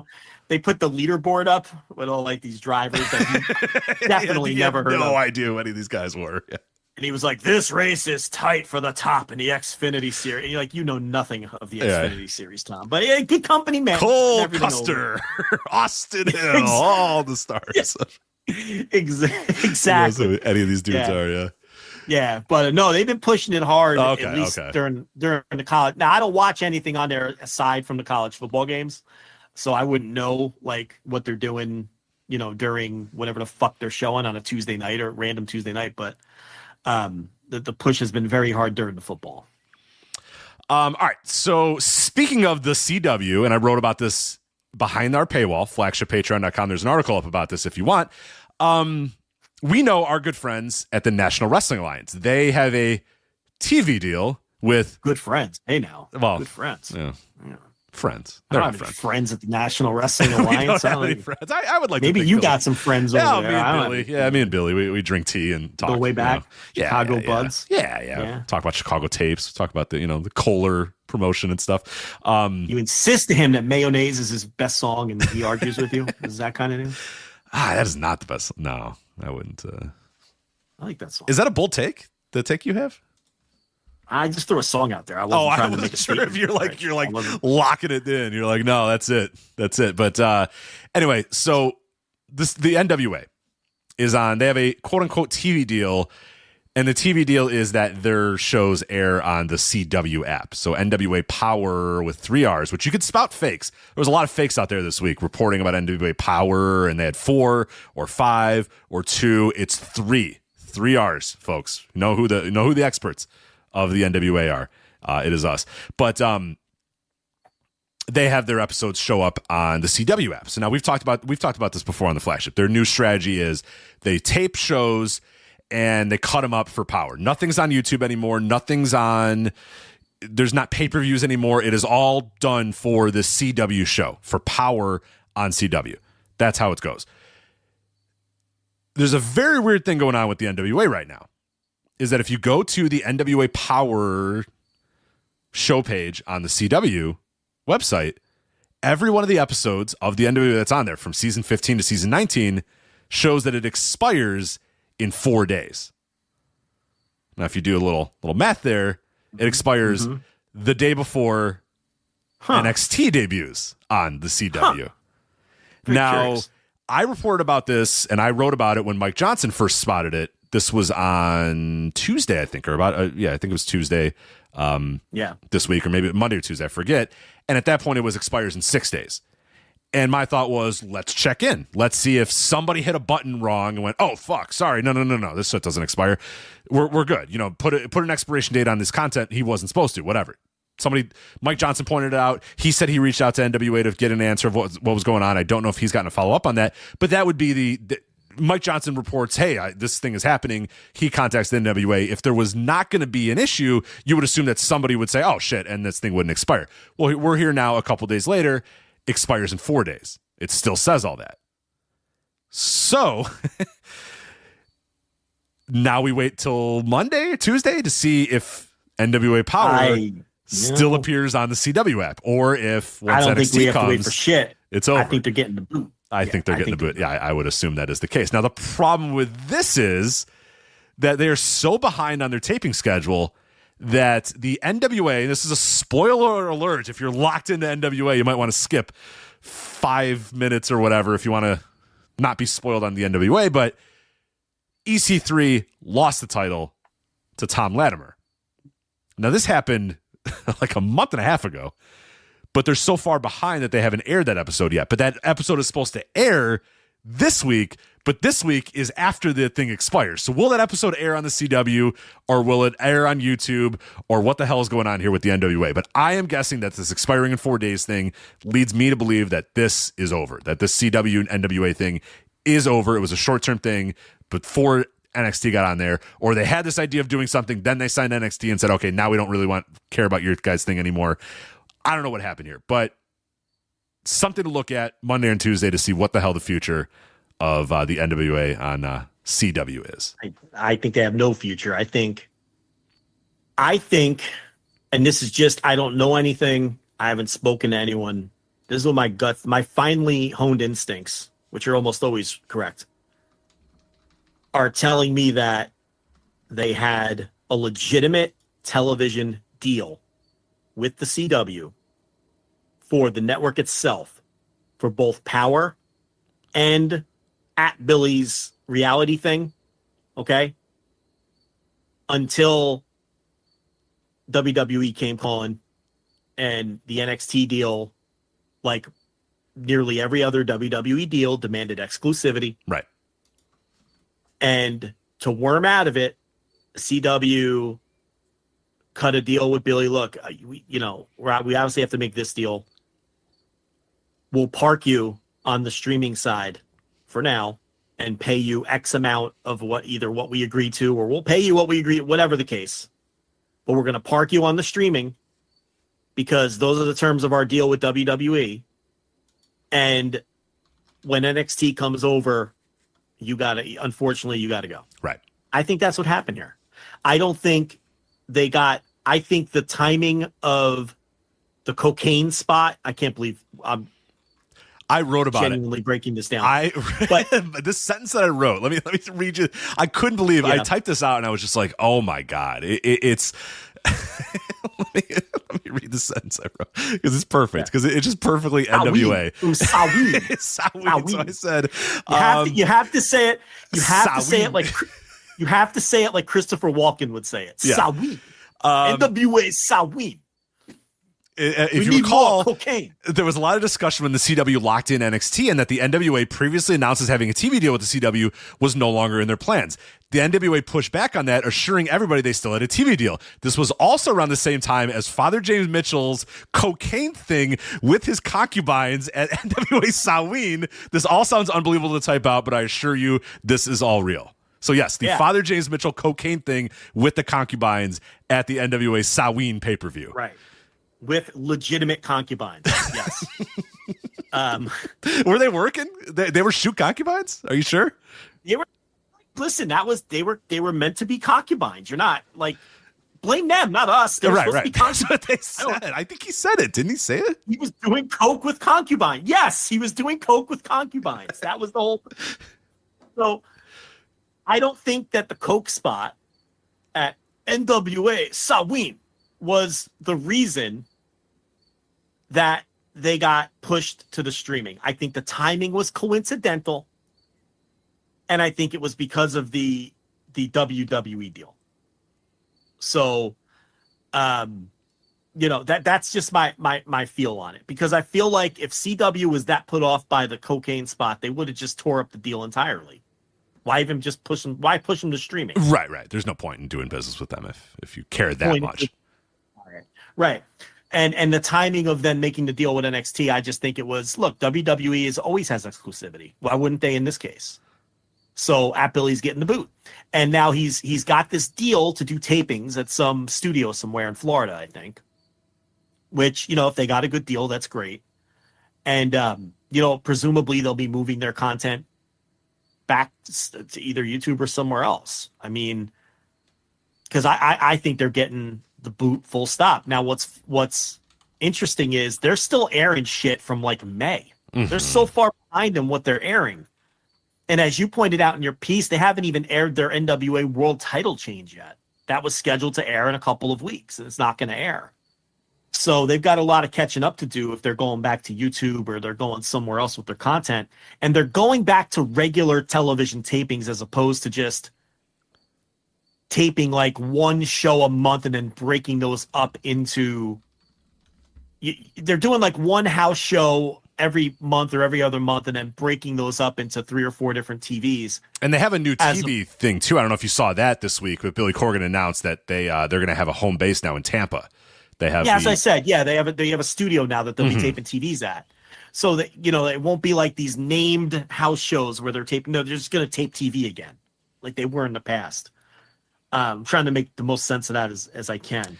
What's interesting though is in the Tampa Tribune. So just to kind of give it another try to figure this whole story out, which who the hell knows what's going on, but we might know. I think we're more right. What we're guessing, I believe, is right. Is the Tampa Tribune does say though, on October 5th and October 6th, the NWA will shoot around 6 hours of footage that will be broken into 12 episodes for the series that streams on the CW network, is what they wrote. But I don't know if that's just Billy saying, yeah, that's what we do now, but maybe that's not what we're going to be doing later, but whatever it may be, there you go. So this article that was posted on the 21st says that those shows are going to air or quote unquote stream on the CW network. Who knows? Okay. Well, we'll see. Yeah. I'm dubious on that for sure. I'm thinking more like you said, that they said, yeah, we have a TV deal. Oh, fuck. NXT wants, we're going to get NXT instead. All right, guys, we can't have you and NXT on at the same time. So, you know what? They're not coming until October. So we'll put you on the streaming thing for, 8 months or whatever. And then you got to go. And mayonnaise, by the way, top 5 pumpkin song minimum, probably top 3, maybe number 1. Maybe. I have to think about it. Okay. Top 5 minimum. Okay. You're locking that probably in, top 3. You're locking minimum top 5. Okay. Probably top 3. Definitely a contender for number 1. All right, let's get to this other stuff we have here. Let's do this Mr. McMahon documentary. Let's talk about it. So you watched the first 3 episodes. I have seen it all. What are your quick thoughts? And then I'll give my thoughts. But again, with the note that I will have extended reviews available on the $5 tier at flagshippatreon.com over the next couple of days. So maybe a special guest for episode 1 as well, but keep that in mind. Ooh, all right. You locked down Shane, huh? He's really getting himself out Shane's there. ready to. He's with Matthew and Nicholas, and now he's with Richard. He's gonna go break down his dad. Yeah, he's gonna talk. You gonna wear pearls? You gonna have some pearls? Yeah, sure. Whatever he wants. Yeah. You're gonna come out to a Muzak version of the Succession theme as well. Yeah, it's not a bad idea. I should DM Shane O'Mac, see if he'll come on. But is he still on Twitter? Shane O'Mac on Twitter. Where can I get at Shane McMahon? Do you accidentally send dick pics to your father? Do you do that? I don't. No? Okay. That's probably a really weird question if you've never seen Succession. I know the really reference, but it seems for the record, that is a storyline. Are you a sicko? Yeah. That is a storyline on Succession. So yes, there you go. Wrestling tie-in. Yeah, because without context, that is a very bizarre question to ask another person. But yes, I know where you were going with that.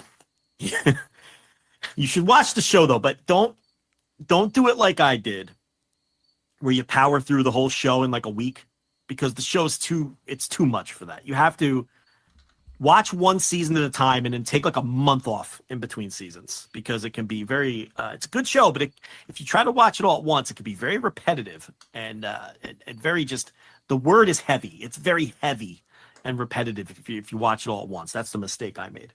Anyway, Mr. McMahon.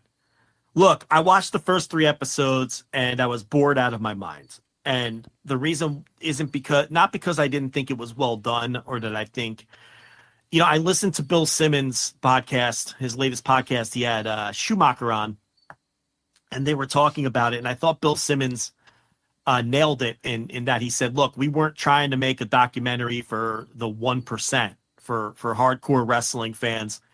He conceded that people like us and our listeners are going to know pretty much everything that's discussed on this documentary. And he also conceded that no matter how good or bad of a job that they did, we were all going to nitpick it and complain. And he wasn't concerned with that portion of the audience. He was making a documentary in hopes that 100 million people will watch it on Netflix, who will learn something about Vince McMahon. And watching it through that lens, through the first 3 episodes, I think they did a really solid job. I can't say great job. I might be willing to say good job, but I'm 100% willing to say solid job. Okay. It's a massive undertaking to make a documentary about this man, particularly when halfway through the process, it all gets flipped upside down with the Janelle Grant stuff. I'm sympathetic to that. It flipped this thing upside down. And I'll be honest, I probably would have thrown my hands and given up on the project after being that deep into it with all these interviews. And now we have to completely change the end point, the tone, the goals, the through lines, and the fact that most of the footage was shot before anyone knew of that lawsuit and those allegations. It was a mess. I think when you consider all of those things, for example, I'm in the middle of episode, what was the one with all the scandals? Episode 2, right? Yeah, so episode 2. Yeah. I'm in the middle of episode 2, and I'll just give you a good anecdote. TLB walks in the room, and she's not paying any attention to the TV, but the Rita Chatterton stuff caught her attention. Okay. So she sits down on the couch and starts watching it with me. And they do the Snuka stuff and the Chatterton stuff. And I'm observing her. I'm like, this is good. This is good for me, because I could observe her watching and see what questions she asks. I'm not going to say anything to her. I'm going to see how long it holds her interest. And if she asks me anything, from that standpoint.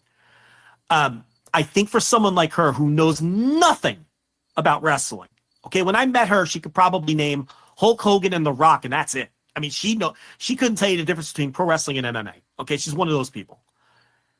I think that from what I saw, it's a solid primer of who this guy is and how he came up and how he built the WWE. I think there's no doubt about it. I think from that standpoint, at least from the 3 episodes I've seen, Simmons has met the goal that he seeked out to accomplish. Okay. For me, it's like I said a couple of weeks ago, why I initially wasn't interested in it. You cannot McMahon-splain me. There's nothing that I feel like these people can teach me about Vince McMahon. And through 3 episodes, my mind has not obviously been changed. I'm bored out of my mind watching this because I know all of this. Now, I'm not screaming at my TV at inaccuracies yet. I'm not doing a ton of that. Now, there's a few things I don't think they go deep enough into. But look, you can do a full hour on Snuka. You could do a full hour on the Ring Boy scandal. You could do a full hour on Chatterton. You could do a full hour on the steroid trial. They can't do it. So, yeah, they left a lot of stuff out with some of these stories. They didn't go nearly deep enough on Snuka.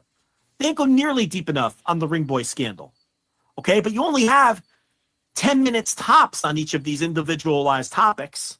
And they have so much ground to cover with this guy's career and life that I can cut them a break for that. If they're trying to tell this guy's story for 100 million people and not the couple thousand people that are going to listen to you and me this week. And again, I'm only speaking on the first 3 episodes. Right. But I was bored. And the 3rd episode I found to be the most tedious because if there's one thing I've had enough of, it's the Monday Night War. I've had enough. It was just, that was the most tedious episode to me. And, you know, I learned absolutely nothing, but I didn't expect to.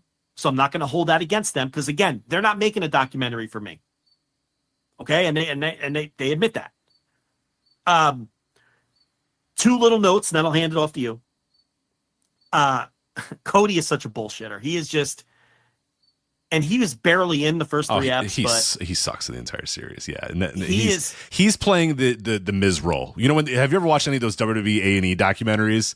It's like they'll talk about Andre the Giant, and then they'll go to the Miz, and Miz will be like, "Andre the Giant was larger than life," and you're like, "All right, thanks, Miz." Right. You know, and that's all. He just gives you empty platitudes. You pull the Miz string, and he goes, "It was unbelievable. I was watching at home, and my mind was blown." And it's like, "Thank you, Miz. All right, great." The Miz and the Brooklyn Brawler are the 2 guys. Yes, yeah, those guys. You pull the string, and they just give you empty platitudes about a wrestling event.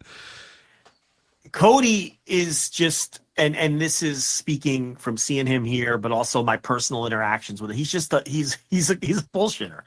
I mean, Cody, and again, he only appeared once or twice in the first 3 eps, but him just using the phrase sports entertainment and sports entertainer, I just want to vomit. You know, he's just such a worker. He's such a professional liar. He's a professional liar. He's a professional liar. This is a guy who was rallying against those terms when it suited him attempting to get over with a different kind of fan base. You see, he's just a total bullshitter. He's a worker. Yeah, he's a worker, man. So Cody's a total worker and bullshitter. And there was one Vince line in the first episode that really resonated with me, and that I made a point. You ever see the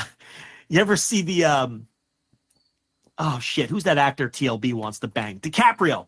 You ever see the DiCaprio gif where he's pointing at the TV like, "Oh, that's of course." That was me when Vince said the following. Okay, he was talking about the success of WrestleMania and how it was such a risk and how it ended up being a success.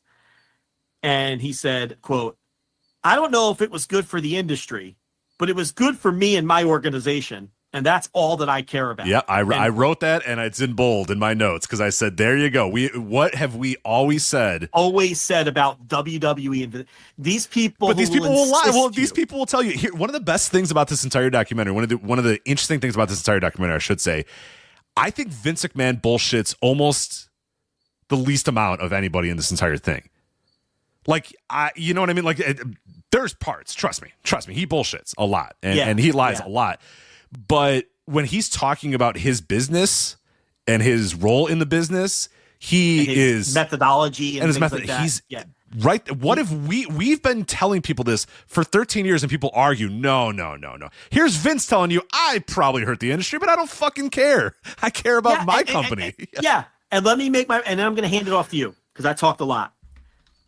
That line, okay, and why I'm sitting there like DiCaprio pointing at the screen, all right, is exactly what I've been telling our audience when it comes to when people say this bullshit that Vince McMahon was the greatest thing to happen to wrestling and he made wrestling bigger and better and we owe everything to Vince. What have we always said? We said Vince was great for WWE.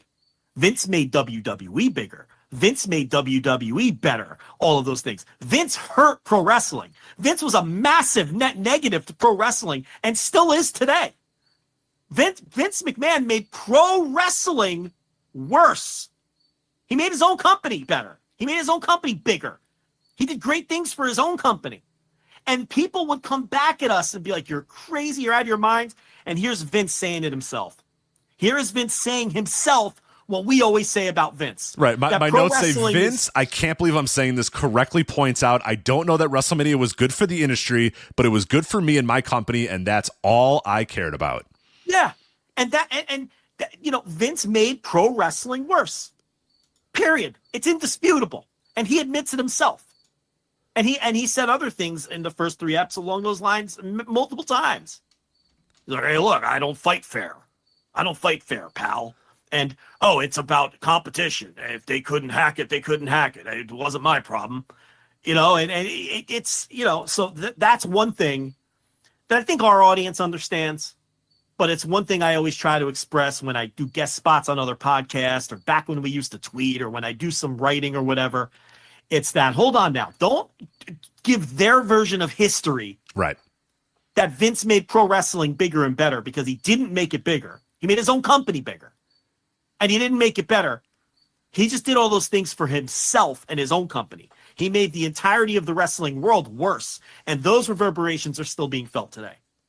So anyway, those are my thoughts on the first 3 weeks. I'm glad you found that quote too, because it's great. Because then they cut immediately to Hulk Hogan being like, "Yeah, no, wrestling was no longer for cigar smoking old guys; it was for kids and families." And I'm like, "Fuck off! Watch a Mid-South match from 1982 and tell me there was no fucking kids in the audience. Half that crowd is children. Fuck off." Or grandmas in the front row, which is what you never see anymore at every Southern territory with the grandmas in the front row. Multi-generations. Yeah, they're multi-generations all throughout those shows. Multi-generations. World-class shows with screaming teenagers and little kids. I mean, come on. It's just such a load of shit, but we're preaching to the choir. Hopefully all of you guys know that, but okay. Our audience knows that. So anyway, Rich, the floor. I will have more detailed thoughts, obviously, coming up on flagshippatreon.com, but I will tell you the first 2 episodes, I thought, okay, we're cooking with some gas here.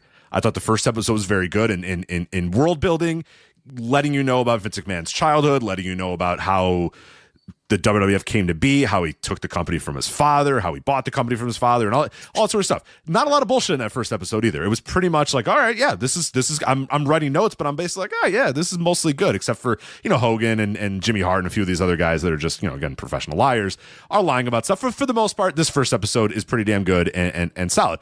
Episode 2, we get into it. We do controversies. We start out with basically Vince saying, I got popular and now all eyes are on me and all eyes were on our company. Boom. We go into the union busting with Hulk Hogan, who admits, yeah, I union bust. yeah, I did it. I told the rest of the guys and sued them off or whatever. You get to the myth of WrestleMania 3. You get to the steroid trial. You get to Rita Chatterton. And I'm like, all right, you get to the Mel Phillips, you get the Ring Boys. And I'm like, all right, now we world builded with the first episode. The second episode is now this house of cards is collapsing a little bit. How is he going to get out of this? Here's what's all happening. I thought it was good. Now, they didn't bring up Emily Feinberg at all. There was a few things they didn't bring up. But like you said, you can't do it all. I mean, I would probably find a way to fit in Emily Feinberg in some way, shape, or form. But they didn't do that. Then things get really weird in episode 3. I'm not trying to cut you off. I just want to make it clear. I'm not saying even with the limited time that I would have handled all those topics the way that they did. I did think they missed plenty of key stuff. I'm just sympathetic to the fact that you don't have a full hour to do every single one of these controversial topics. Right. That's all. You will be more upset, have to leave though. Something out. You did, but you will be more upset as if you continue watching, which I would not advise you to keep watching. I will tell you that right now. I would not advise you to keep watching because if you want me to get more upset, but don't you want me to get upset? I haven't been upset about this thing yet. I don't think you're going to get upset. You're just going to get annoyed because episode 3, which you pointed out, is very tedious. We start with the Wendy Richter screw job, and now we're doing let's build the character of Vince McMahon. Let's do the Montreal screw job. And I'm like, God, I just wrote my notes. Basically, I have like 5 paragraphs of notes, and I say this is a worthless episode. Why am I watching this? Like, what I thought was pretty good in episodes 1 and 2. Episode 3, we're just doing the Montreal screw job. Who cares? Who fucking cares? You know what I mean? Like, Vince survives. The theme of episode 3 is Vince survives the groundswell and the pressures around him, and now he's becoming a character on the TV. He made it through everything. WCW is emerging. I'm like, oh God, we're doing WCW shit. We get Eric Bischoff saying 83 weeks. I'm like, oh my God, fucking kill me. What are we doing here? But like you said, it's more the Monday Night Wars is episode 3. Have no time for it. Completely worthless episode, I thought. Episode 4 then goes back to the screw job. Talks about the building of the Mr. McMahon character. Talks about Stone Cold Steve Austin's emergence. Talks about The Rock's emergence. Talks about how the Attitude Era was great for WWF. Talks about how they were influenced by ECW. At this point, I'm like, well, now I'm just watching a WWE DVD now about the history of WrestleMania or the Monday Night Wars or whatever. That's how I felt watching the first 3 eps. I feel like I'm watching it wasn't significantly better than the documentaries that WWE makes, with the exception of they had Dave Meltzer there to fact check people. Right. Which was good. So which was great. Dave is the star so far. Oh my God. Him and Tony Atlas are the stars for sure. And he remain grabbed my the stars. pecker. He grabbed my pecker. Yeah, the best one. The really, really good one was I think that was in one of the episodes that you had already seen, where, Pat Patterson goes, I didn't much care for or Atlas goes, I didn't much care for Tony for Pat Patterson because he grabbed my pecker backstage or whatever.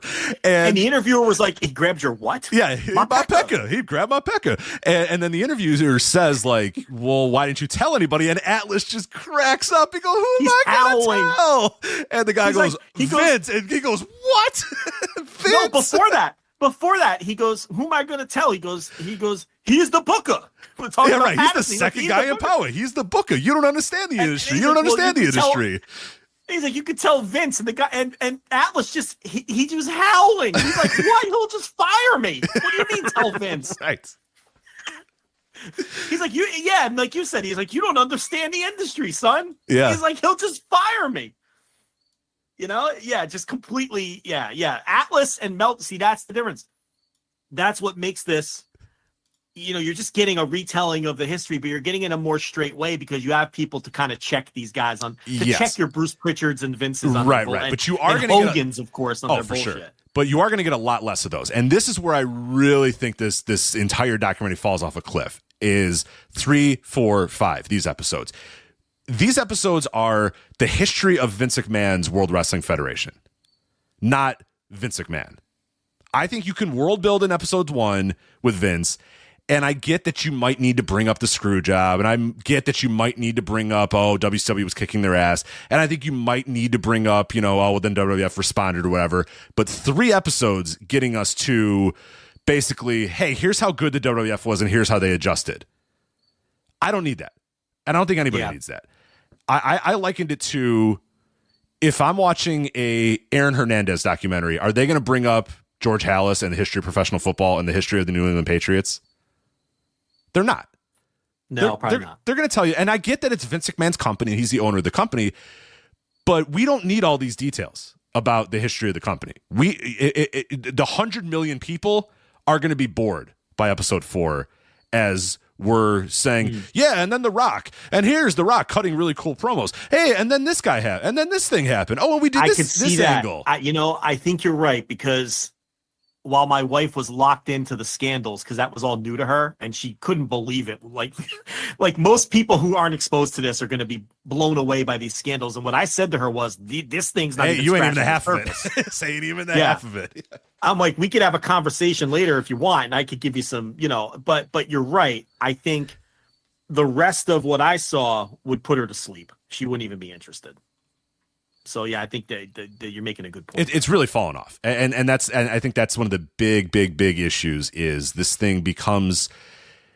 It feels like they started off with, we're doing a documentary about Vince McMahon, and then we're doing a documentary about the scandals that have involved Vince McMahon, and then they went back to, let's just tell the story, the history of the WWF, and that's what it is. And we get a whole segment about the Undertaker streak. Who the fuck cares about the Undertaker streak? In a Mr. McMahon documentary. That's a good point. I haven't seen it, so I can't comment, but I can't imagine a context where that would matter at all in a Vince McMahon documentary. They sort of did it in a concussions were a big deal in the company, and Undertaker got a concussion in that match. But let's talk about the Undertaker streak first off. And then we're doing ruthless aggression. John Cena talking about ruthless aggression. What am I doing here?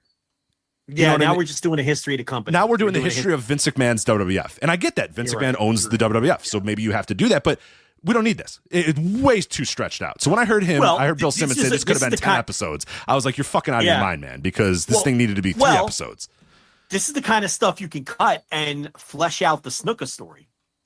Bingo. And that's what I'm saying. If you watch more, you're going to get more annoyed, because I get what you're saying.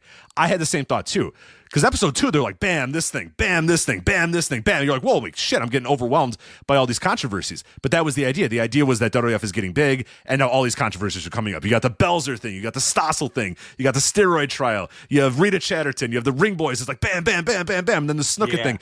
You're going to say, all wow. in an hour. That was only 55 minutes. But then when you're doing 20 minutes about ruthless aggression, you're like, the fuck am I doing here? What is this documentary? Who is this for? Yeah. No, your wife is not going to care that John Cena came out and confronted Kurt Angle and said, I have ruthless aggression. And John Cena's saying, because she doesn't have the context of why that matters or why she doesn't care. And they'll give you context of why it matters, but she's going to be scrolling her phone. She's not going to give a fuck that after the Attitude Era, the WWE struggled for storylines. So then they started to do a new thing, and Vince McMahon challenged people backstage to come up with new characters, and then John Cena came out, and you're already bored. You're bored hearing me talk about this, and that's what it was. Yeah. So that's where it really falls off for me, and I'll go into more details when I do my reviews on the Patreon.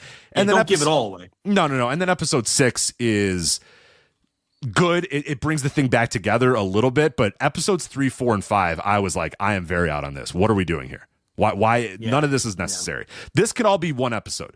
If you want to tell the history of the creation of the Mr. McMahon character, because one of the main points of this whole thing is how much different is Vince McMahon to the Mr. McMahon character, you can do that, but I think a couple of clips of Mr. McMahon yelling at people is fine. I don't need the entire story of Stone Cold versus Vince McMahon. I don't need the entire story of the Monday Night Wars. I don't need the entire story of ruthless aggression. I don't need Undertaker's streak. You know what I mean? Wait, we're doing story beats of Steve Austin versus Mr. McMahon? Yes. Oh, that's on that. That's, you could sum that up in 45 seconds and explain the dynamic and why it drew and why it turned. Yeah, this is what I'm saying. If you did an Aaron Hernandez documentary, do you have to bring up the 1985 New England Patriots Super Bowl run? You don't. Yeah.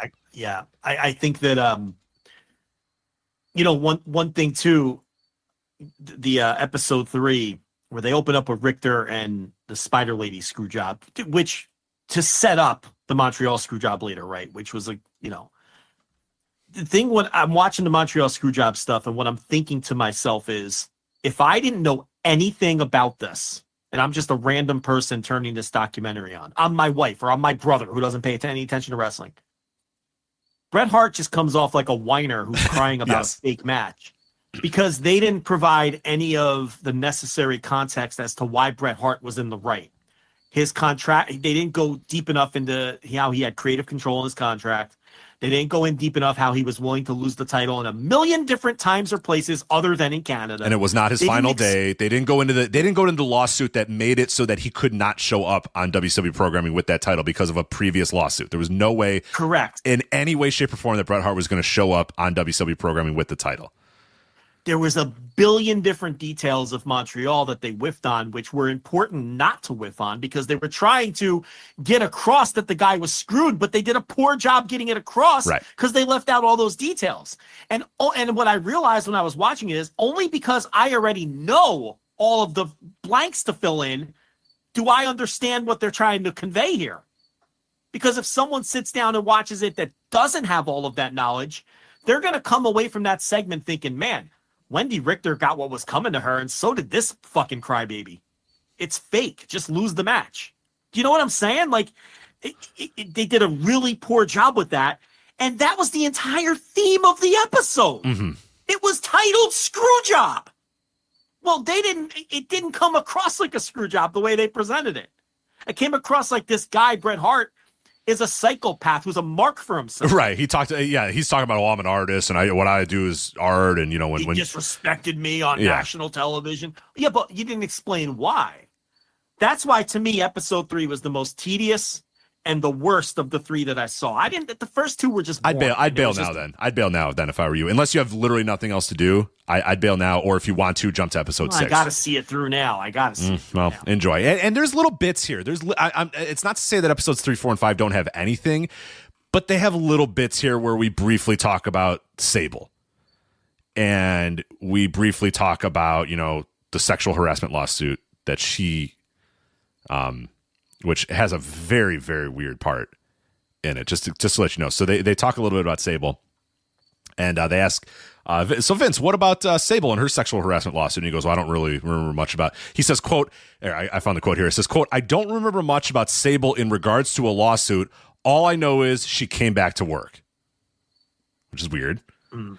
And then the interviewer says, well, you had an affair with Sable when she returned. And Vince's eyes, get big. And we hear someone in the background say, storyline. And Vince goes, yeah, storyline. And the documentary notes that is Paul Heyman talking and saying storyline. No fucking way. So I don't know who's there, but I think someone was always there when Vince was getting interviewed to kind of. Did you listen to the Simmons pod? No. I can answer that for you. Okay. They said Vince would stroll into the interview area sometimes 10 to 12 hours late.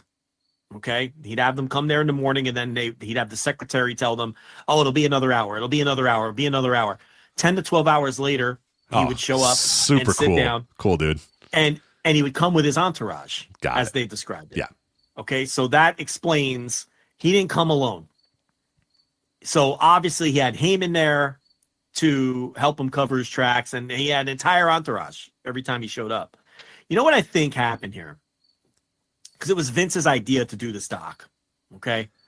He approached them, and it was before all the shit hit the fan.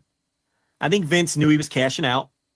I think Vince thought he was riding off into the sunset with his $9 billion or whatever it is that he got.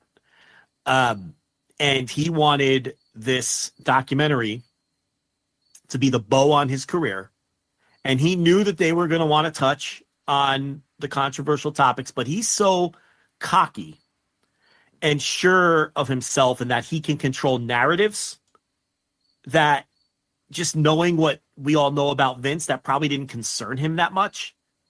He probably thought he could handle all of that and weave it in the way that he wanted. Well, at the time, he had all those buttoned up.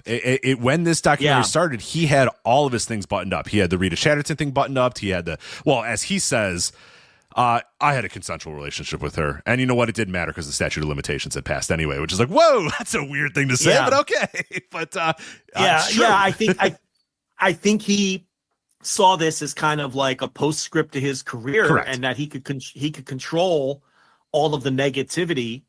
And it's very interesting at the start of episode 1, he even says directly to whoever's interviewing him, he's like, I could tell some stories, pal. And the guy's like, all right, well, let's tell him. That's why we're here. He's like, no, I can't tell you everything. I'll tell you just enough. Yeah. I mean, he flat out says what I'm saying, that his idea was just, this will be good for me. I'm going to cash out. I'm going to tell my version of events. I'm going to skate on the controversial stuff because I'm Vince McMahon, damn it. And I'm going to tell him he's so cocky, he thinks he could pull it off. And now he worked himself into a shoot, okay? Because the Grant stuff came out. He probably wasn't expecting that 2 years into the process. And he became deeply concerned over how this thing was going to be edited, which is why he put out that statement 2 days before. And tried to buy out the production, too. At one point said, here's a bunch of money, get rid of this thing right now. And they told him no. Yeah. And then that's why he put that statement out to try to get ahead of it, because he then was terrified how this thing was going to be edited. You've seen it through. I haven't. So I can't speak on how they handled the Grant stuff. I don't think, based on what I've seen, and it's only half of it, that they've I think it's been fair enough. I mean, I don't think that they've turned him into a hero. No, Dave Meltzer's pointed out perfectly. If you think Vince is a monster, you think they went too light on him. And if you think Vince is a hero, they went too hard on him. It's right. It's right in that middle ground. Completely. I think they went easy on him, but I'm sure there's some WWE mark out there that's like, I can't. Who fucking cares what Dave Meltzer has to say? Oh, they don't know shit. Right. I'm. Why would they bring up this story? We know that bitch is a liar. Like, right. Those kind of people. It's right in the middle. It's right in the middle. They don't go one way or another with it, and that I was frustrated by that. And I think a lot of people should be frustrated by that because this guy's a monster. And I don't think they would have been this easy with a lot of other people. That if again, I think the problem is it's professional wrestling. And we can get this big, shiny Netflix documentary, but it's still professional wrestling. If this guy was Robert Kraft, that's not the way this thing is presented. Look, episode 2 could have been 6 hours if you flesh out every one of those individual controversies. Episode 2 alone could be a 6-hour documentary on Mr. McMahon, the monster. It could be episode 2 and episode 6, and they could be stretched out into a 6-hour series. And you don't even, like you're saying, why do we need the history of wrestling to set all of this up? Well, maybe because this project started before all of the shit hit the fan. Maybe they would have approached it differently. Right. The problem This was going to be a glossy, like you said, postscript on Vince McMahon's career. Right. It was very clearly that's what it is. And that's why some of the episodes feel very glossy. Like that 3, 4, and 5 feel like and they'll insert things here and there. They'll insert Owen. They'll insert the Benoit story. They'll insert Sable. They'll do a couple of things here and there. But they let Phil Mushnick go crazy. Yeah. Oh, yeah. Oh, yeah. So, that credit to them for that. For sure. Phil Mushnick had his hand up. He's an OG. He's an OG. Like, yeah, that's I forget his quote, but he was like, why was I mean to the guy? Because he's a fucking monster. Or whatever. Yeah. You're paraphrasing, but because he's a deplorable piece of shit, is basically what he said. Right. And it's funny because I think Vince is so gotten to by Mushnick that he loses his cool because he goes down this man had a vendetta against me for years and years. Like all that irrational Vince McMahon bullshit because, they did that whole thing about Eric Bischoff pushing his buttons and Eric being Eric. But I think Phil Mushnick is the person in this world who pushes his buttons more than anybody else. Oh, God, yes. Oh, yeah. Eric's like, I'm going to make him sell. Well, Phil Mushnick makes him sell with minimal efforts. And has done so for decades, and made him sell right here. As soon as they brought Phil Mushnick up to Vince was he just starts huffing and puffing. This man had a vendetta against me for many years, and I could, you'd have to ask him why he cared so much about what we were doing. So, right, and his lies, yeah, all that. I'm glad I'm glad, unlike those fucking feckless Death of WCW guys, that they had Meltzer and Mushnick in here because you needed those guys for sure. Well, I'll say this, no matter what you think of this, these are real documentary makers versus they lost all my respect with the Who Killed WCW thing when it was basically entirely revealed that it was a Eric Bischoff whitewashing project. And that's why they didn't want Meltzer there because Bischoff didn't want Meltzer there. So, I mean, it's those guys forget it. They're completely written off to me. I didn't like how they handled that at all, and they lost a lot of credibility with me. This, again, based on 3 episodes. Now, I hear the Owen Hart stuff is rough. It's not good. What's your opinion on that? I heard the Owen Hart stuff is rough. They did not do a good job with that. Yeah, a lot left out, and that's going to annoy me. Yeah, a lot left out. Brett is sympathetic to Vince and WWE more than he probably should be. They just kind of say, yeah, it was an accident. And accidents happen, and it's awful, but, they did what they could. And then there's obviously the, continuing the show, and Vince is just like, well, hell, I would have continued the show even if I fell down. It's a show. People came to watch a show. And Vince goes on and about the people in the audience didn't see Owen die, so they were confused and didn't know, so they wouldn't want to know why the show got stopped. It's like, okay. you could say, Vince, hi, we had an accident. That you saw the guy that just got carted away The lifeless body that just got carted out of the ring, that person died. So the show is over now. You could do that. But he thought, and nobody would have been mad. Nobody would have been mad. But he's like, oh, it was black. The crowd was blacked out. So a lot of them didn't see him fall. So it would have been very confusing to them to cancel the show. And I was like, no. Well, then no, it looks like he just makes a fucking monster of himself in that area rather than you don't even need other people. There is one important, I don't know what the episode is, but there's one important clip that I hope gets brought up over and over and over again. And I haven't seen it yet. They're talking to Vince. I think it's maybe at the beginning of episode 6 or maybe somewhere in episode 5, where Vince talks about, I have a very weird mind. I have multiple computers in my mind. One is talking to you right now. One is thinking about something else. And the other one has very strange thoughts. And the interviewer says, well, what's that computer thinking of? What's your mind? What's that mind thinking of? And Vince McMahon says, doing something fun. Sex. I'm thinking about sex. Oh my God. And then they just move on. And I'm like, well, that's a big one. I hope that one gets brought back. Oh my God. Well, and that's the one where I haven't seen a lot of people talk about that, but that's him basically admitting that he's got this, a very weird, wired sexual thing going on with his brain. And they do talk about how he was possibly sexually abused by his mother. They do a little bit about the Playboy interview. I think you could have done a lot more about the Playboy interview. We've talked about that. That's one of the most revealing things that nobody talks about is that Playboy interview with Vince McMahon where he talks about his pervasive, his very, very strange mind and his very odd relationship with sex that he has. Well, because even if the stories in the Playboy interview, like the shoving the crushed leaves in the girl's vagina and all of that, even if all of that is bullshit and him talking shit, it still speaks to his mind. Right. And the things that he can concoct. Right. Exactly. But interesting. Yeah. That was a line where I was like, whoa, oh boy, that's a big line there right there. But all in all, like if you want to see it through, go for it. But I know that you are going to be dreadfully bored in those middle episodes. And I think this thing could have been condensed a lot. And I think I've been dreadfully bored for 3 hours. Yeah. So you're not going to get less bored. I'll tell you that. Yeah, I don't need a recap of St. Valentine's Day Massacre. And, right.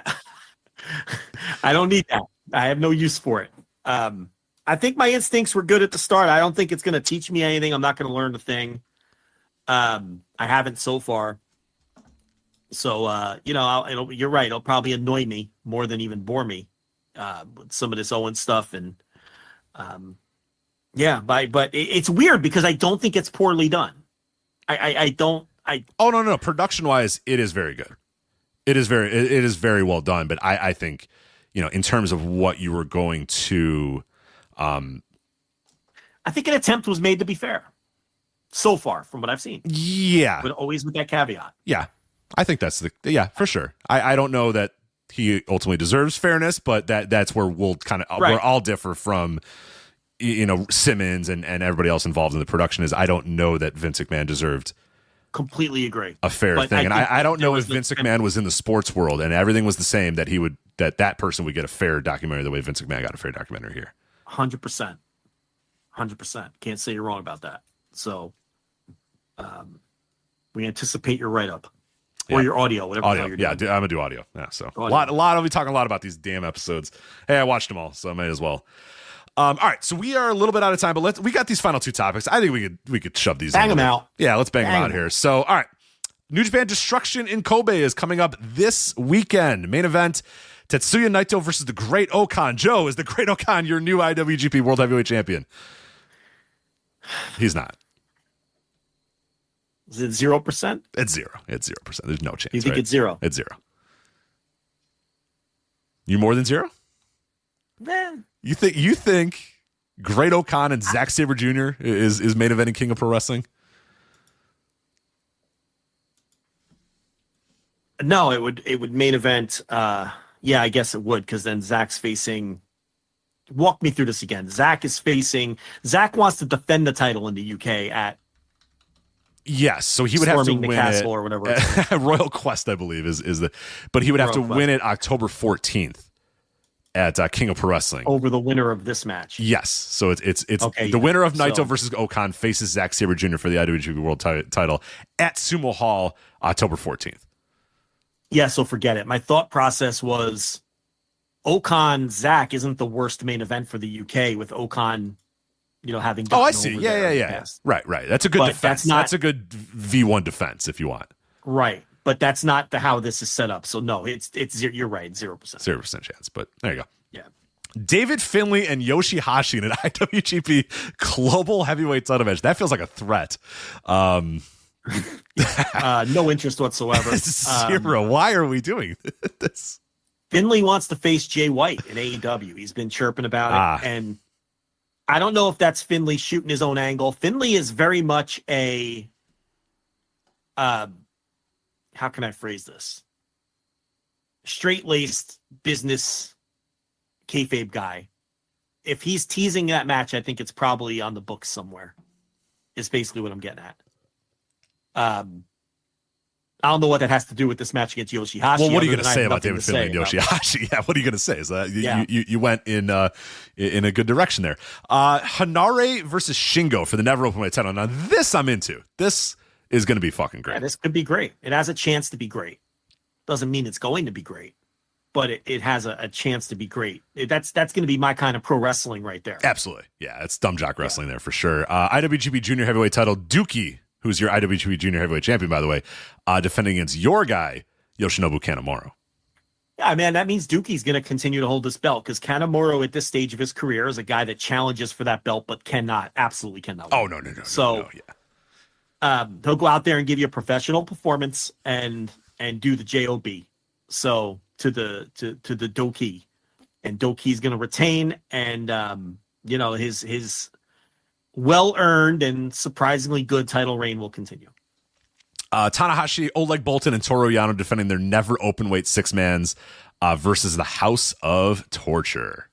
They already beat a version of this team earlier on the tour. I know you were locked into that to watch Dick Togo and Evil and this is Evil, Show, and Yujiro, by the way. That's the trio of House of Torture. Oddly, Rich, I didn't hear your review for that open weight. Yeah, I'd love to, but we're out of time. We're out of time, so I'd love to, but right. I'll text you later about it.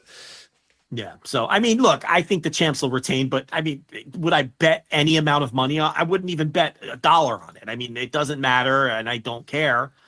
And it doesn't matter. Like, House of Torture could win. They could bounce these titles back and forth. It doesn't make a difference. So it's just a match on the card. Absolutely. This is an interesting one here. TMDK. You have Kosei Fujita, Zack Sabre Jr., and X versus just five guys, Sanada, Taichi, and Taka Michinoku. Now, a lot of people are speculating this is where Oiwa could re-debut with New Japan Pro Wrestling, obviously, because he's done with Noah. I don't think that's a good idea at all to have him in TMDK as maybe your mileage may vary. I don't know. I have bigger things that I want to do with Oiwa, and I don't know if joining TMDK is a good way for him to return to New Japan Pro Wrestling. But you have this X, and he's leaving Noah, so it feels fitting that he's probably that guy, right? It just makes too much sense. It doesn't mean that it's him. It could be some foreigner that none of us are thinking about who's coming into New Japan. But it's not going to shock anybody if it's Oiwa. And I don't know. I guess they could use another heavyweight. Zach's going to be a top guy now, maybe a champion when this is all said and done. I don't think it's the worst spot for a guy like that. So, do you think that Noah maybe presented? Do you think Noah maybe presented them a ready-made guy, or do you think he was a guy because he was in Noah, but he's got to go back to kind of?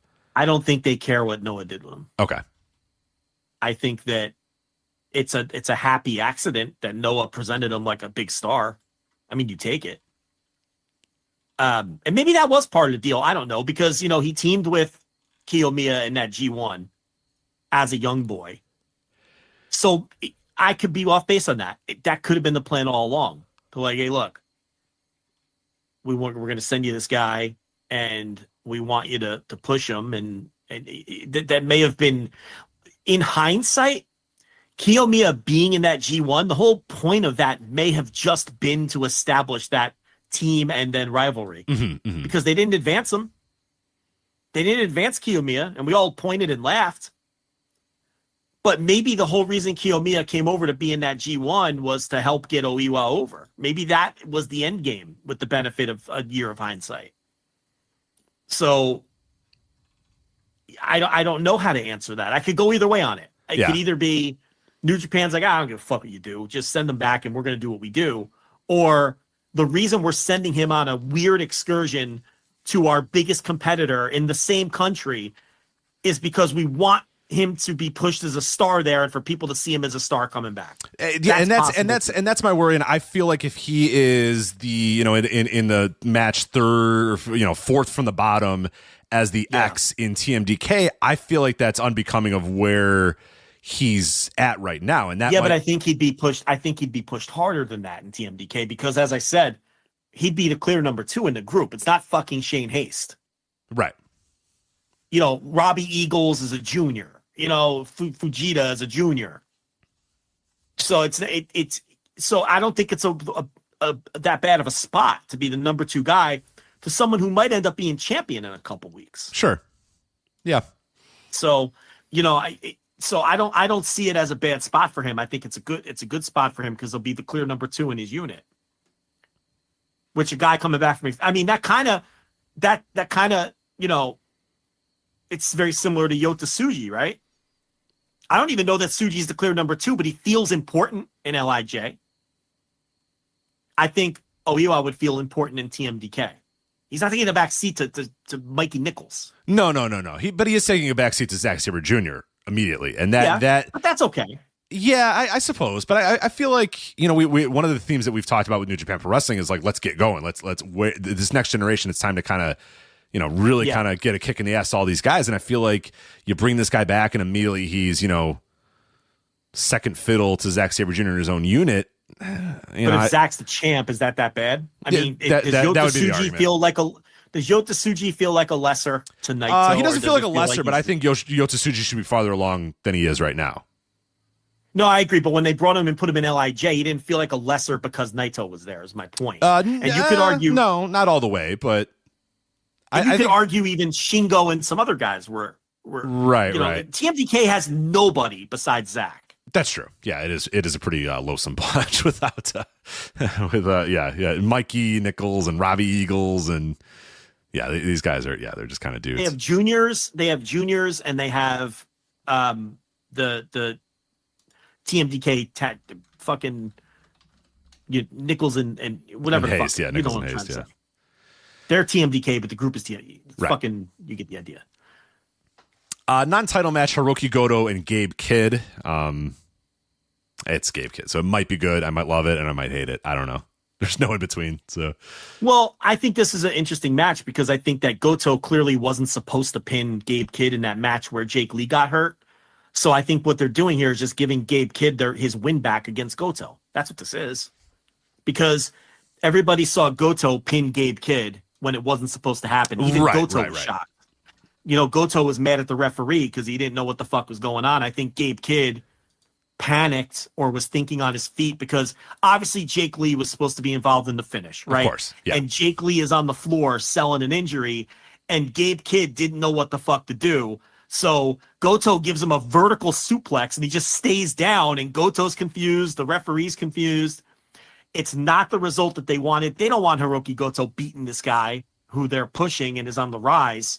So I think that the idea here is to correct that by having Gabe Kidd just beat Goto in a singles match. I think that's what they're doing.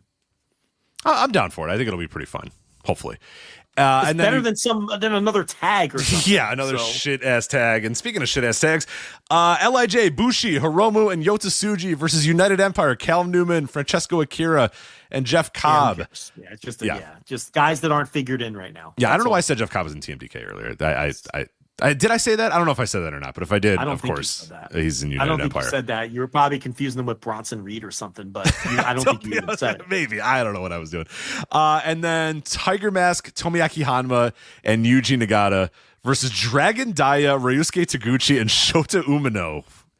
Well, I think they booked Dragon Daya again because they're in Kobe. Yeah. Maybe sell an extra 50 tickets or something, right? So, that's the idea there. Yeah, it's just a fun little opener, with a bunch of guys. The state of Shooter, though, man. The state of Shooter, they're just like, yeah, you can team with Daya and Taguchi on the opener. Again, I mean, I think there'll be bigger spots. I don't think this is indicative of how they feel. He's just not figured in on this show. Kind of like the guys in the match we just talked about. Like, obviously Jeff Cobb is going to be an integral part of things. He just doesn't have anything to do on this show, and Shota, I don't know. We've talked him to death. At the end of the day, I don't know. There's guys I prefer greatly to Shota Umino, but who knows if this is his final form? I don't know. I mean, you need to look no further than Shinsuke Nakamura and Tetsuya Naito, right? One subtle change, all of a sudden, the charisma shows up, and they're massive stars. So you have to be careful sometimes in totally writing these guys off. Because in pro wrestling, as you know, sometimes you try something and it doesn't work. And you got to press reset and do something else.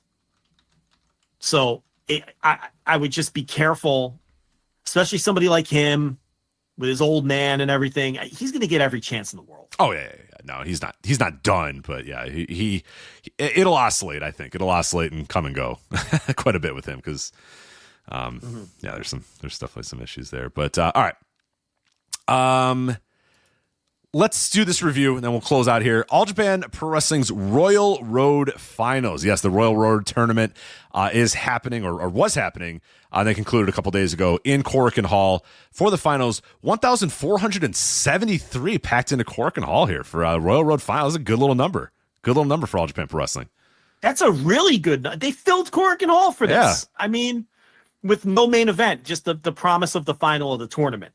So it's like, listen, they do these sneaky good numbers like this, and it's because it's just a well-booked promotion right now, and they've been on a good run for, almost 2 full years now, and you just got to hand it to them. But I don't really have nice things to say about what I saw here.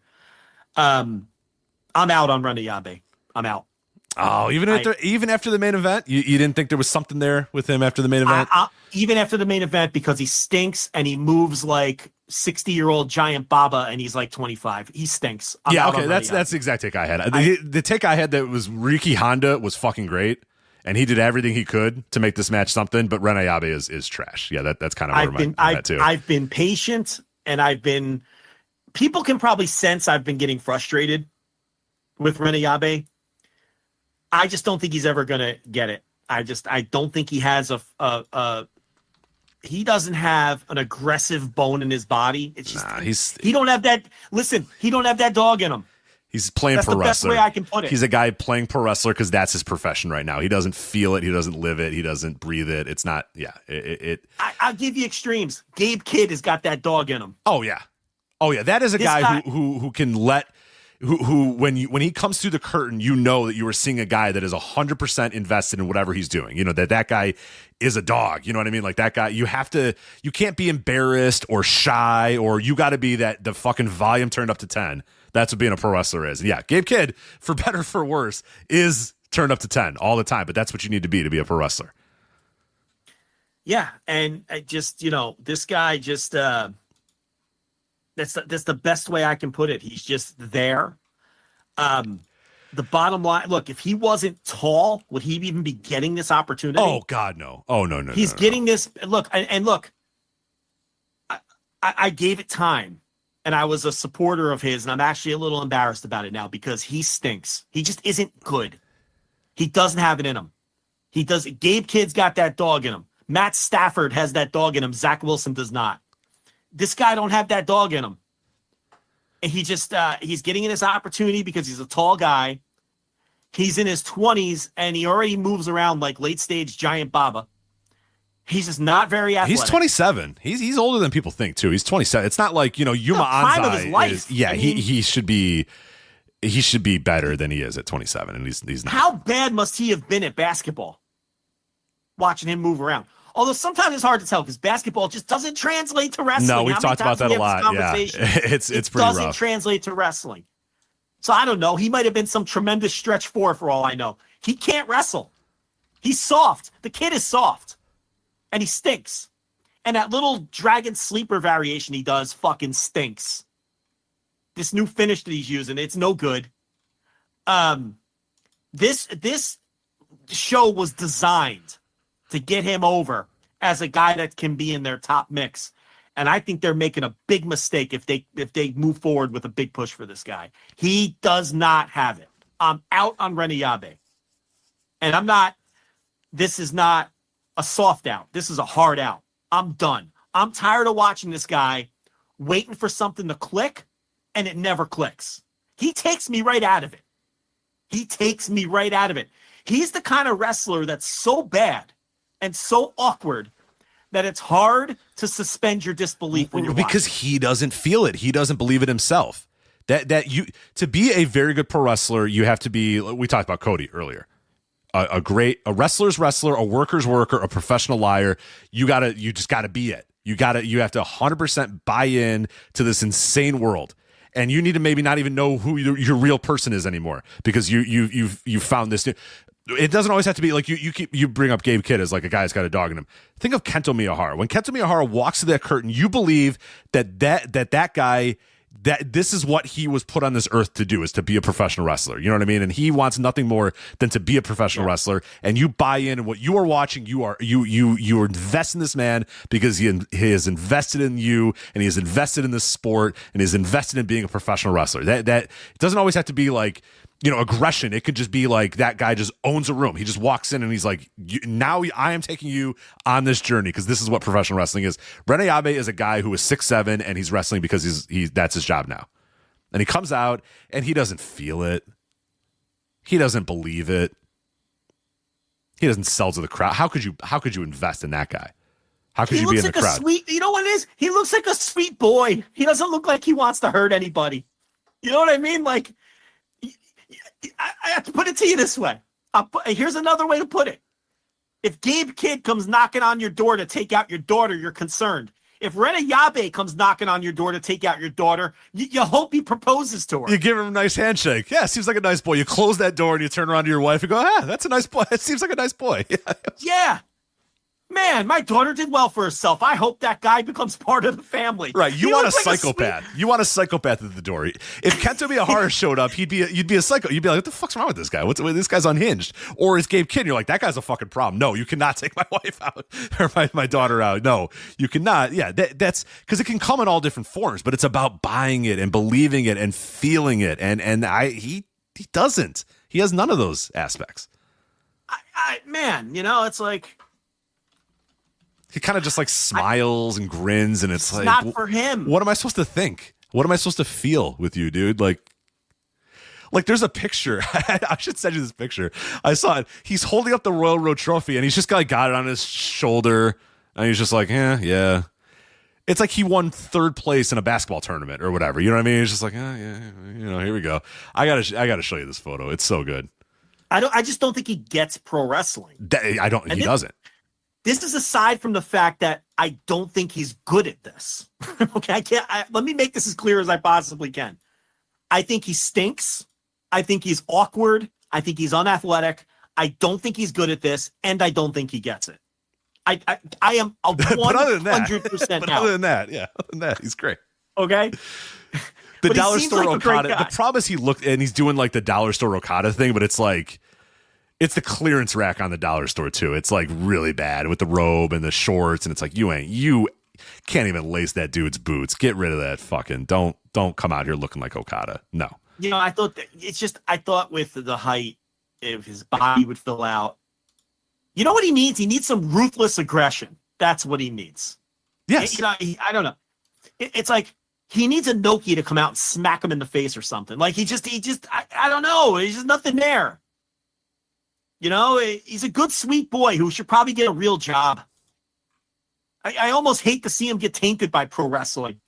That's the vibes he gives me. He could be an asshole for all I know, but he comes across as just this nice guy. And that's what I mean about a guy that's like not fully bought in, because he's the type of guy that you can imagine in a year's time, he's just going to go, this isn't for me, and leave. Like, Gabe Kidd is in. There's nothing else in this world that Gabe Kidd can do than be a professional wrestler. Right. Gabe Kidd cannot work at a marketing company. You know what I mean? Like that. Gabe Kidd can't work at a call center.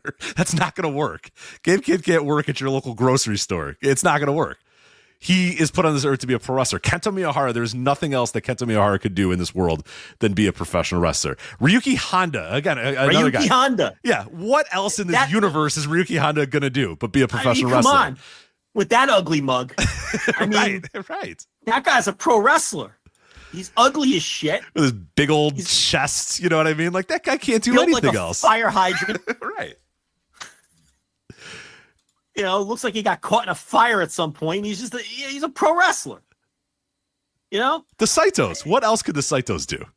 Oh God. Nothing. I mean, and those are two guys who don't have a lick of athleticism either, but they get it. Mm-hmm. This guy doesn't get it. That's the thing. Right.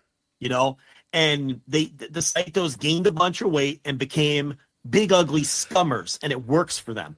This guy, I don't know what he can do to turn it around or make something with the tools that he has. Because you know what his toolbox is? Tall. Yeah. That's it. That's it. He doesn't have any physical charisma. He doesn't have any crowd connection. He doesn't move well. He doesn't wrestle well. He doesn't express himself in a meaningful way. Man, I'm just, I'm just out. It's a hard out. So I don't know. That was, and I thought that it was a very important show for him, and he didn't deliver. And he was the least interesting person out of the final four performance-wise on this show. I thought the match versus Rai Saito stunk.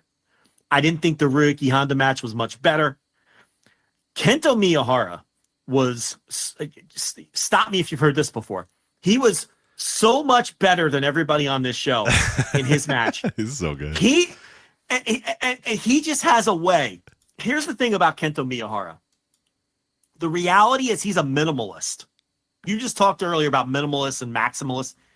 He's a minimalist who has people fooled that he's a maximalist in pro wrestling. And he finds a way, despite being a minimalist worker, to build drama at the end of a pro wrestling match and make a pro wrestling match dramatic and exciting, unlike almost nobody else in the business. And you know how he does it? By throwing a couple knees, some well-placed knees, and building drama around his finishing move. That's it. He does so little, and it feels like he's doing so much. Mm-hmm.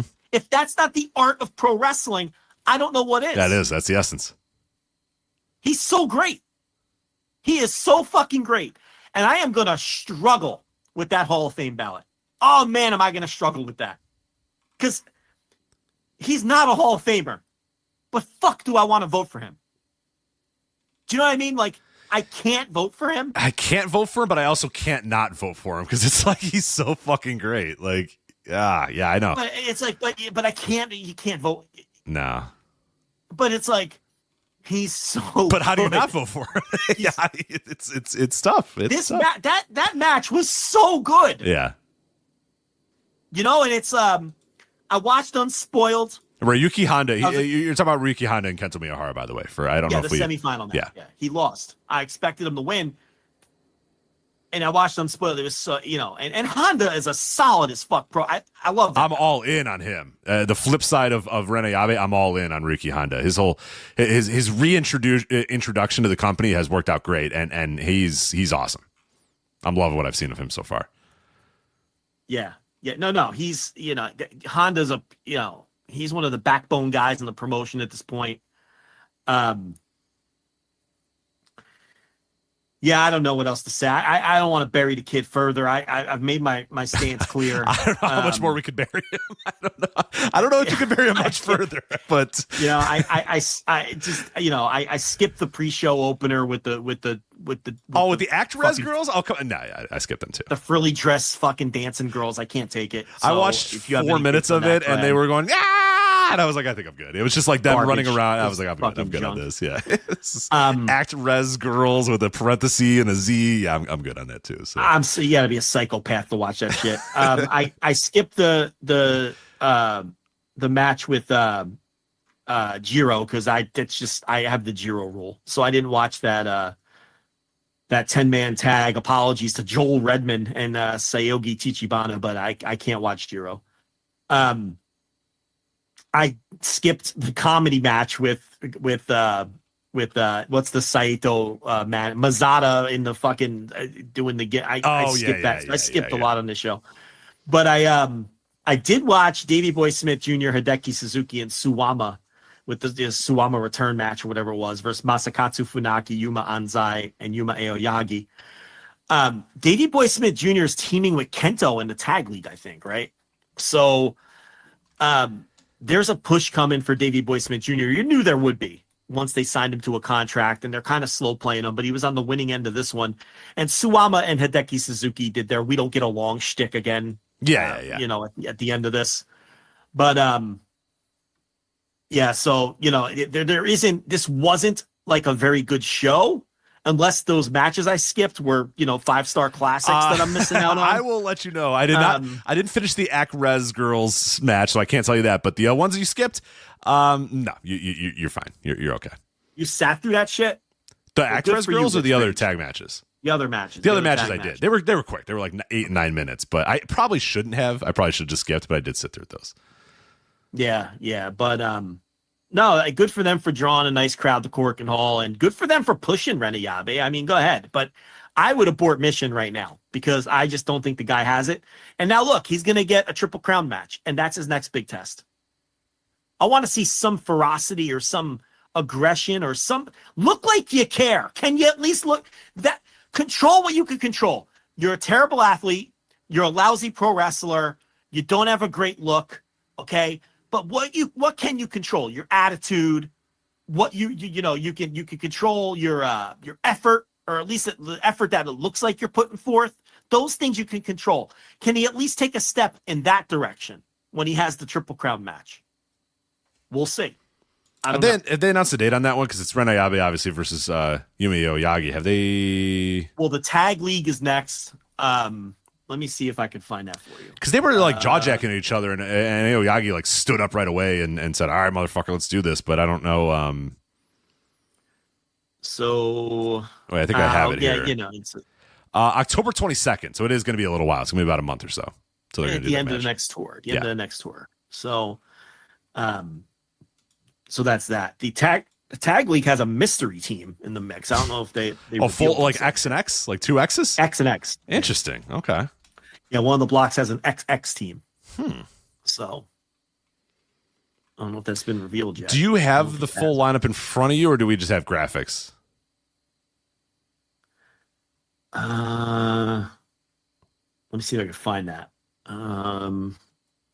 I do see Cyrus and Hartley Jackson, and I am here for it, baby. That sounds awesome. Yeah. That's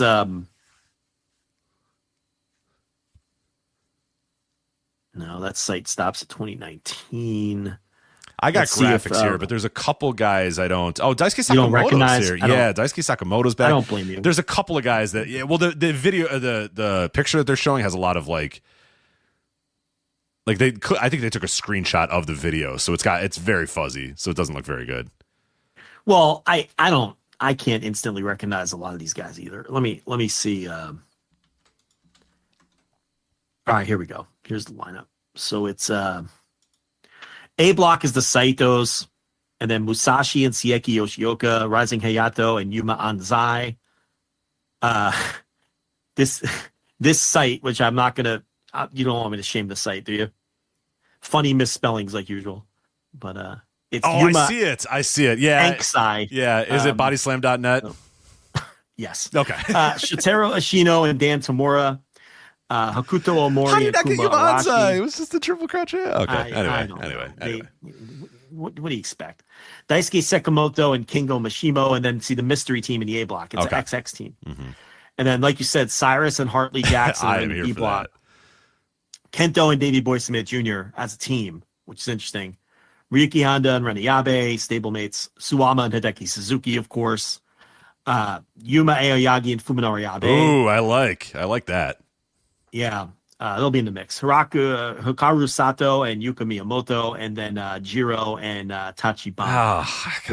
I gotta skip Jiro matches again. No, I see that as a positive because it's a match to skip every night. Yeah, like right off the top. I'm not going to sit here and watch every one of these matches. I'm going to look at these shows. There's going to be 1 or 2 matches a night I'm going to key in on. I'm going to watch. So that's a nice, easy one to skip. I'm a little upset we don't have Saitos versus Cyrus and Hartley Jackson. I want that match, and they put them in different blocks. That could be your final. You don't know that. You're right. That could be the final. I should not current GLEAT push commodity Hartley Jackson. I don't want to, you know.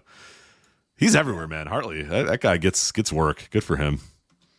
So the tour runs through. Actually, the tour doesn't run till November. So the Triple Crown match is before this tour. Got it. Okay, but it's the end of the next tour. See what I'm saying? This is like 2 tours down the line. The Tag League, though. So I thought the Tag League was next, but it is not. Yeah, got ahead of announcing that. I guess. Jesus, it's a little early to announce the Tag League, but yeah, I'll take it. But it runs through December 8th. It wraps up in Corrigan. So that's All Japan. I think that's everything. That's everything. So, all right, that is it for us here on the Flagship. Of course, as I said, flagshippatreon.com for more details on the Mr. McMahon documentary review coming your way very, very soon. You also have the Thursday Dynamite review that is up there. Hopefully, a new episode of Change the World, my series looking back at AEW pay-per-views, will be up very soon as well. So there's plenty of there, written articles, all that other good stuff available on the $1, $5, or $10 tiers that we have available at flagshippatreon.com. Also on YouTube. We are on YouTube, Voices of Wrestling, so make sure you check that out. Subscribe. We're trying to get that built up a little bit more as well. So youtube.com/Voices of Wrestling. So that is it for us. That is Joe. I'm Rich. We'll talk to you again next time. Take care. Bye. Hey kids, do you like wrestling? Well, we like wrestling too. We are Shake Them Ropes here on the Voices of Wrestling Podcasting Network. Myself and Chris Novembrino kind of doing a lazy river of wrestling criticism, going through the news and whatever happened in stateside television wrestling. And also, you know what? Sometimes we just like to watch old stuff and talk about that too. Love for you to give us a listen. If you haven't already, we are Shake Them Ropes here on the Voices of Wrestling Podcasting Network.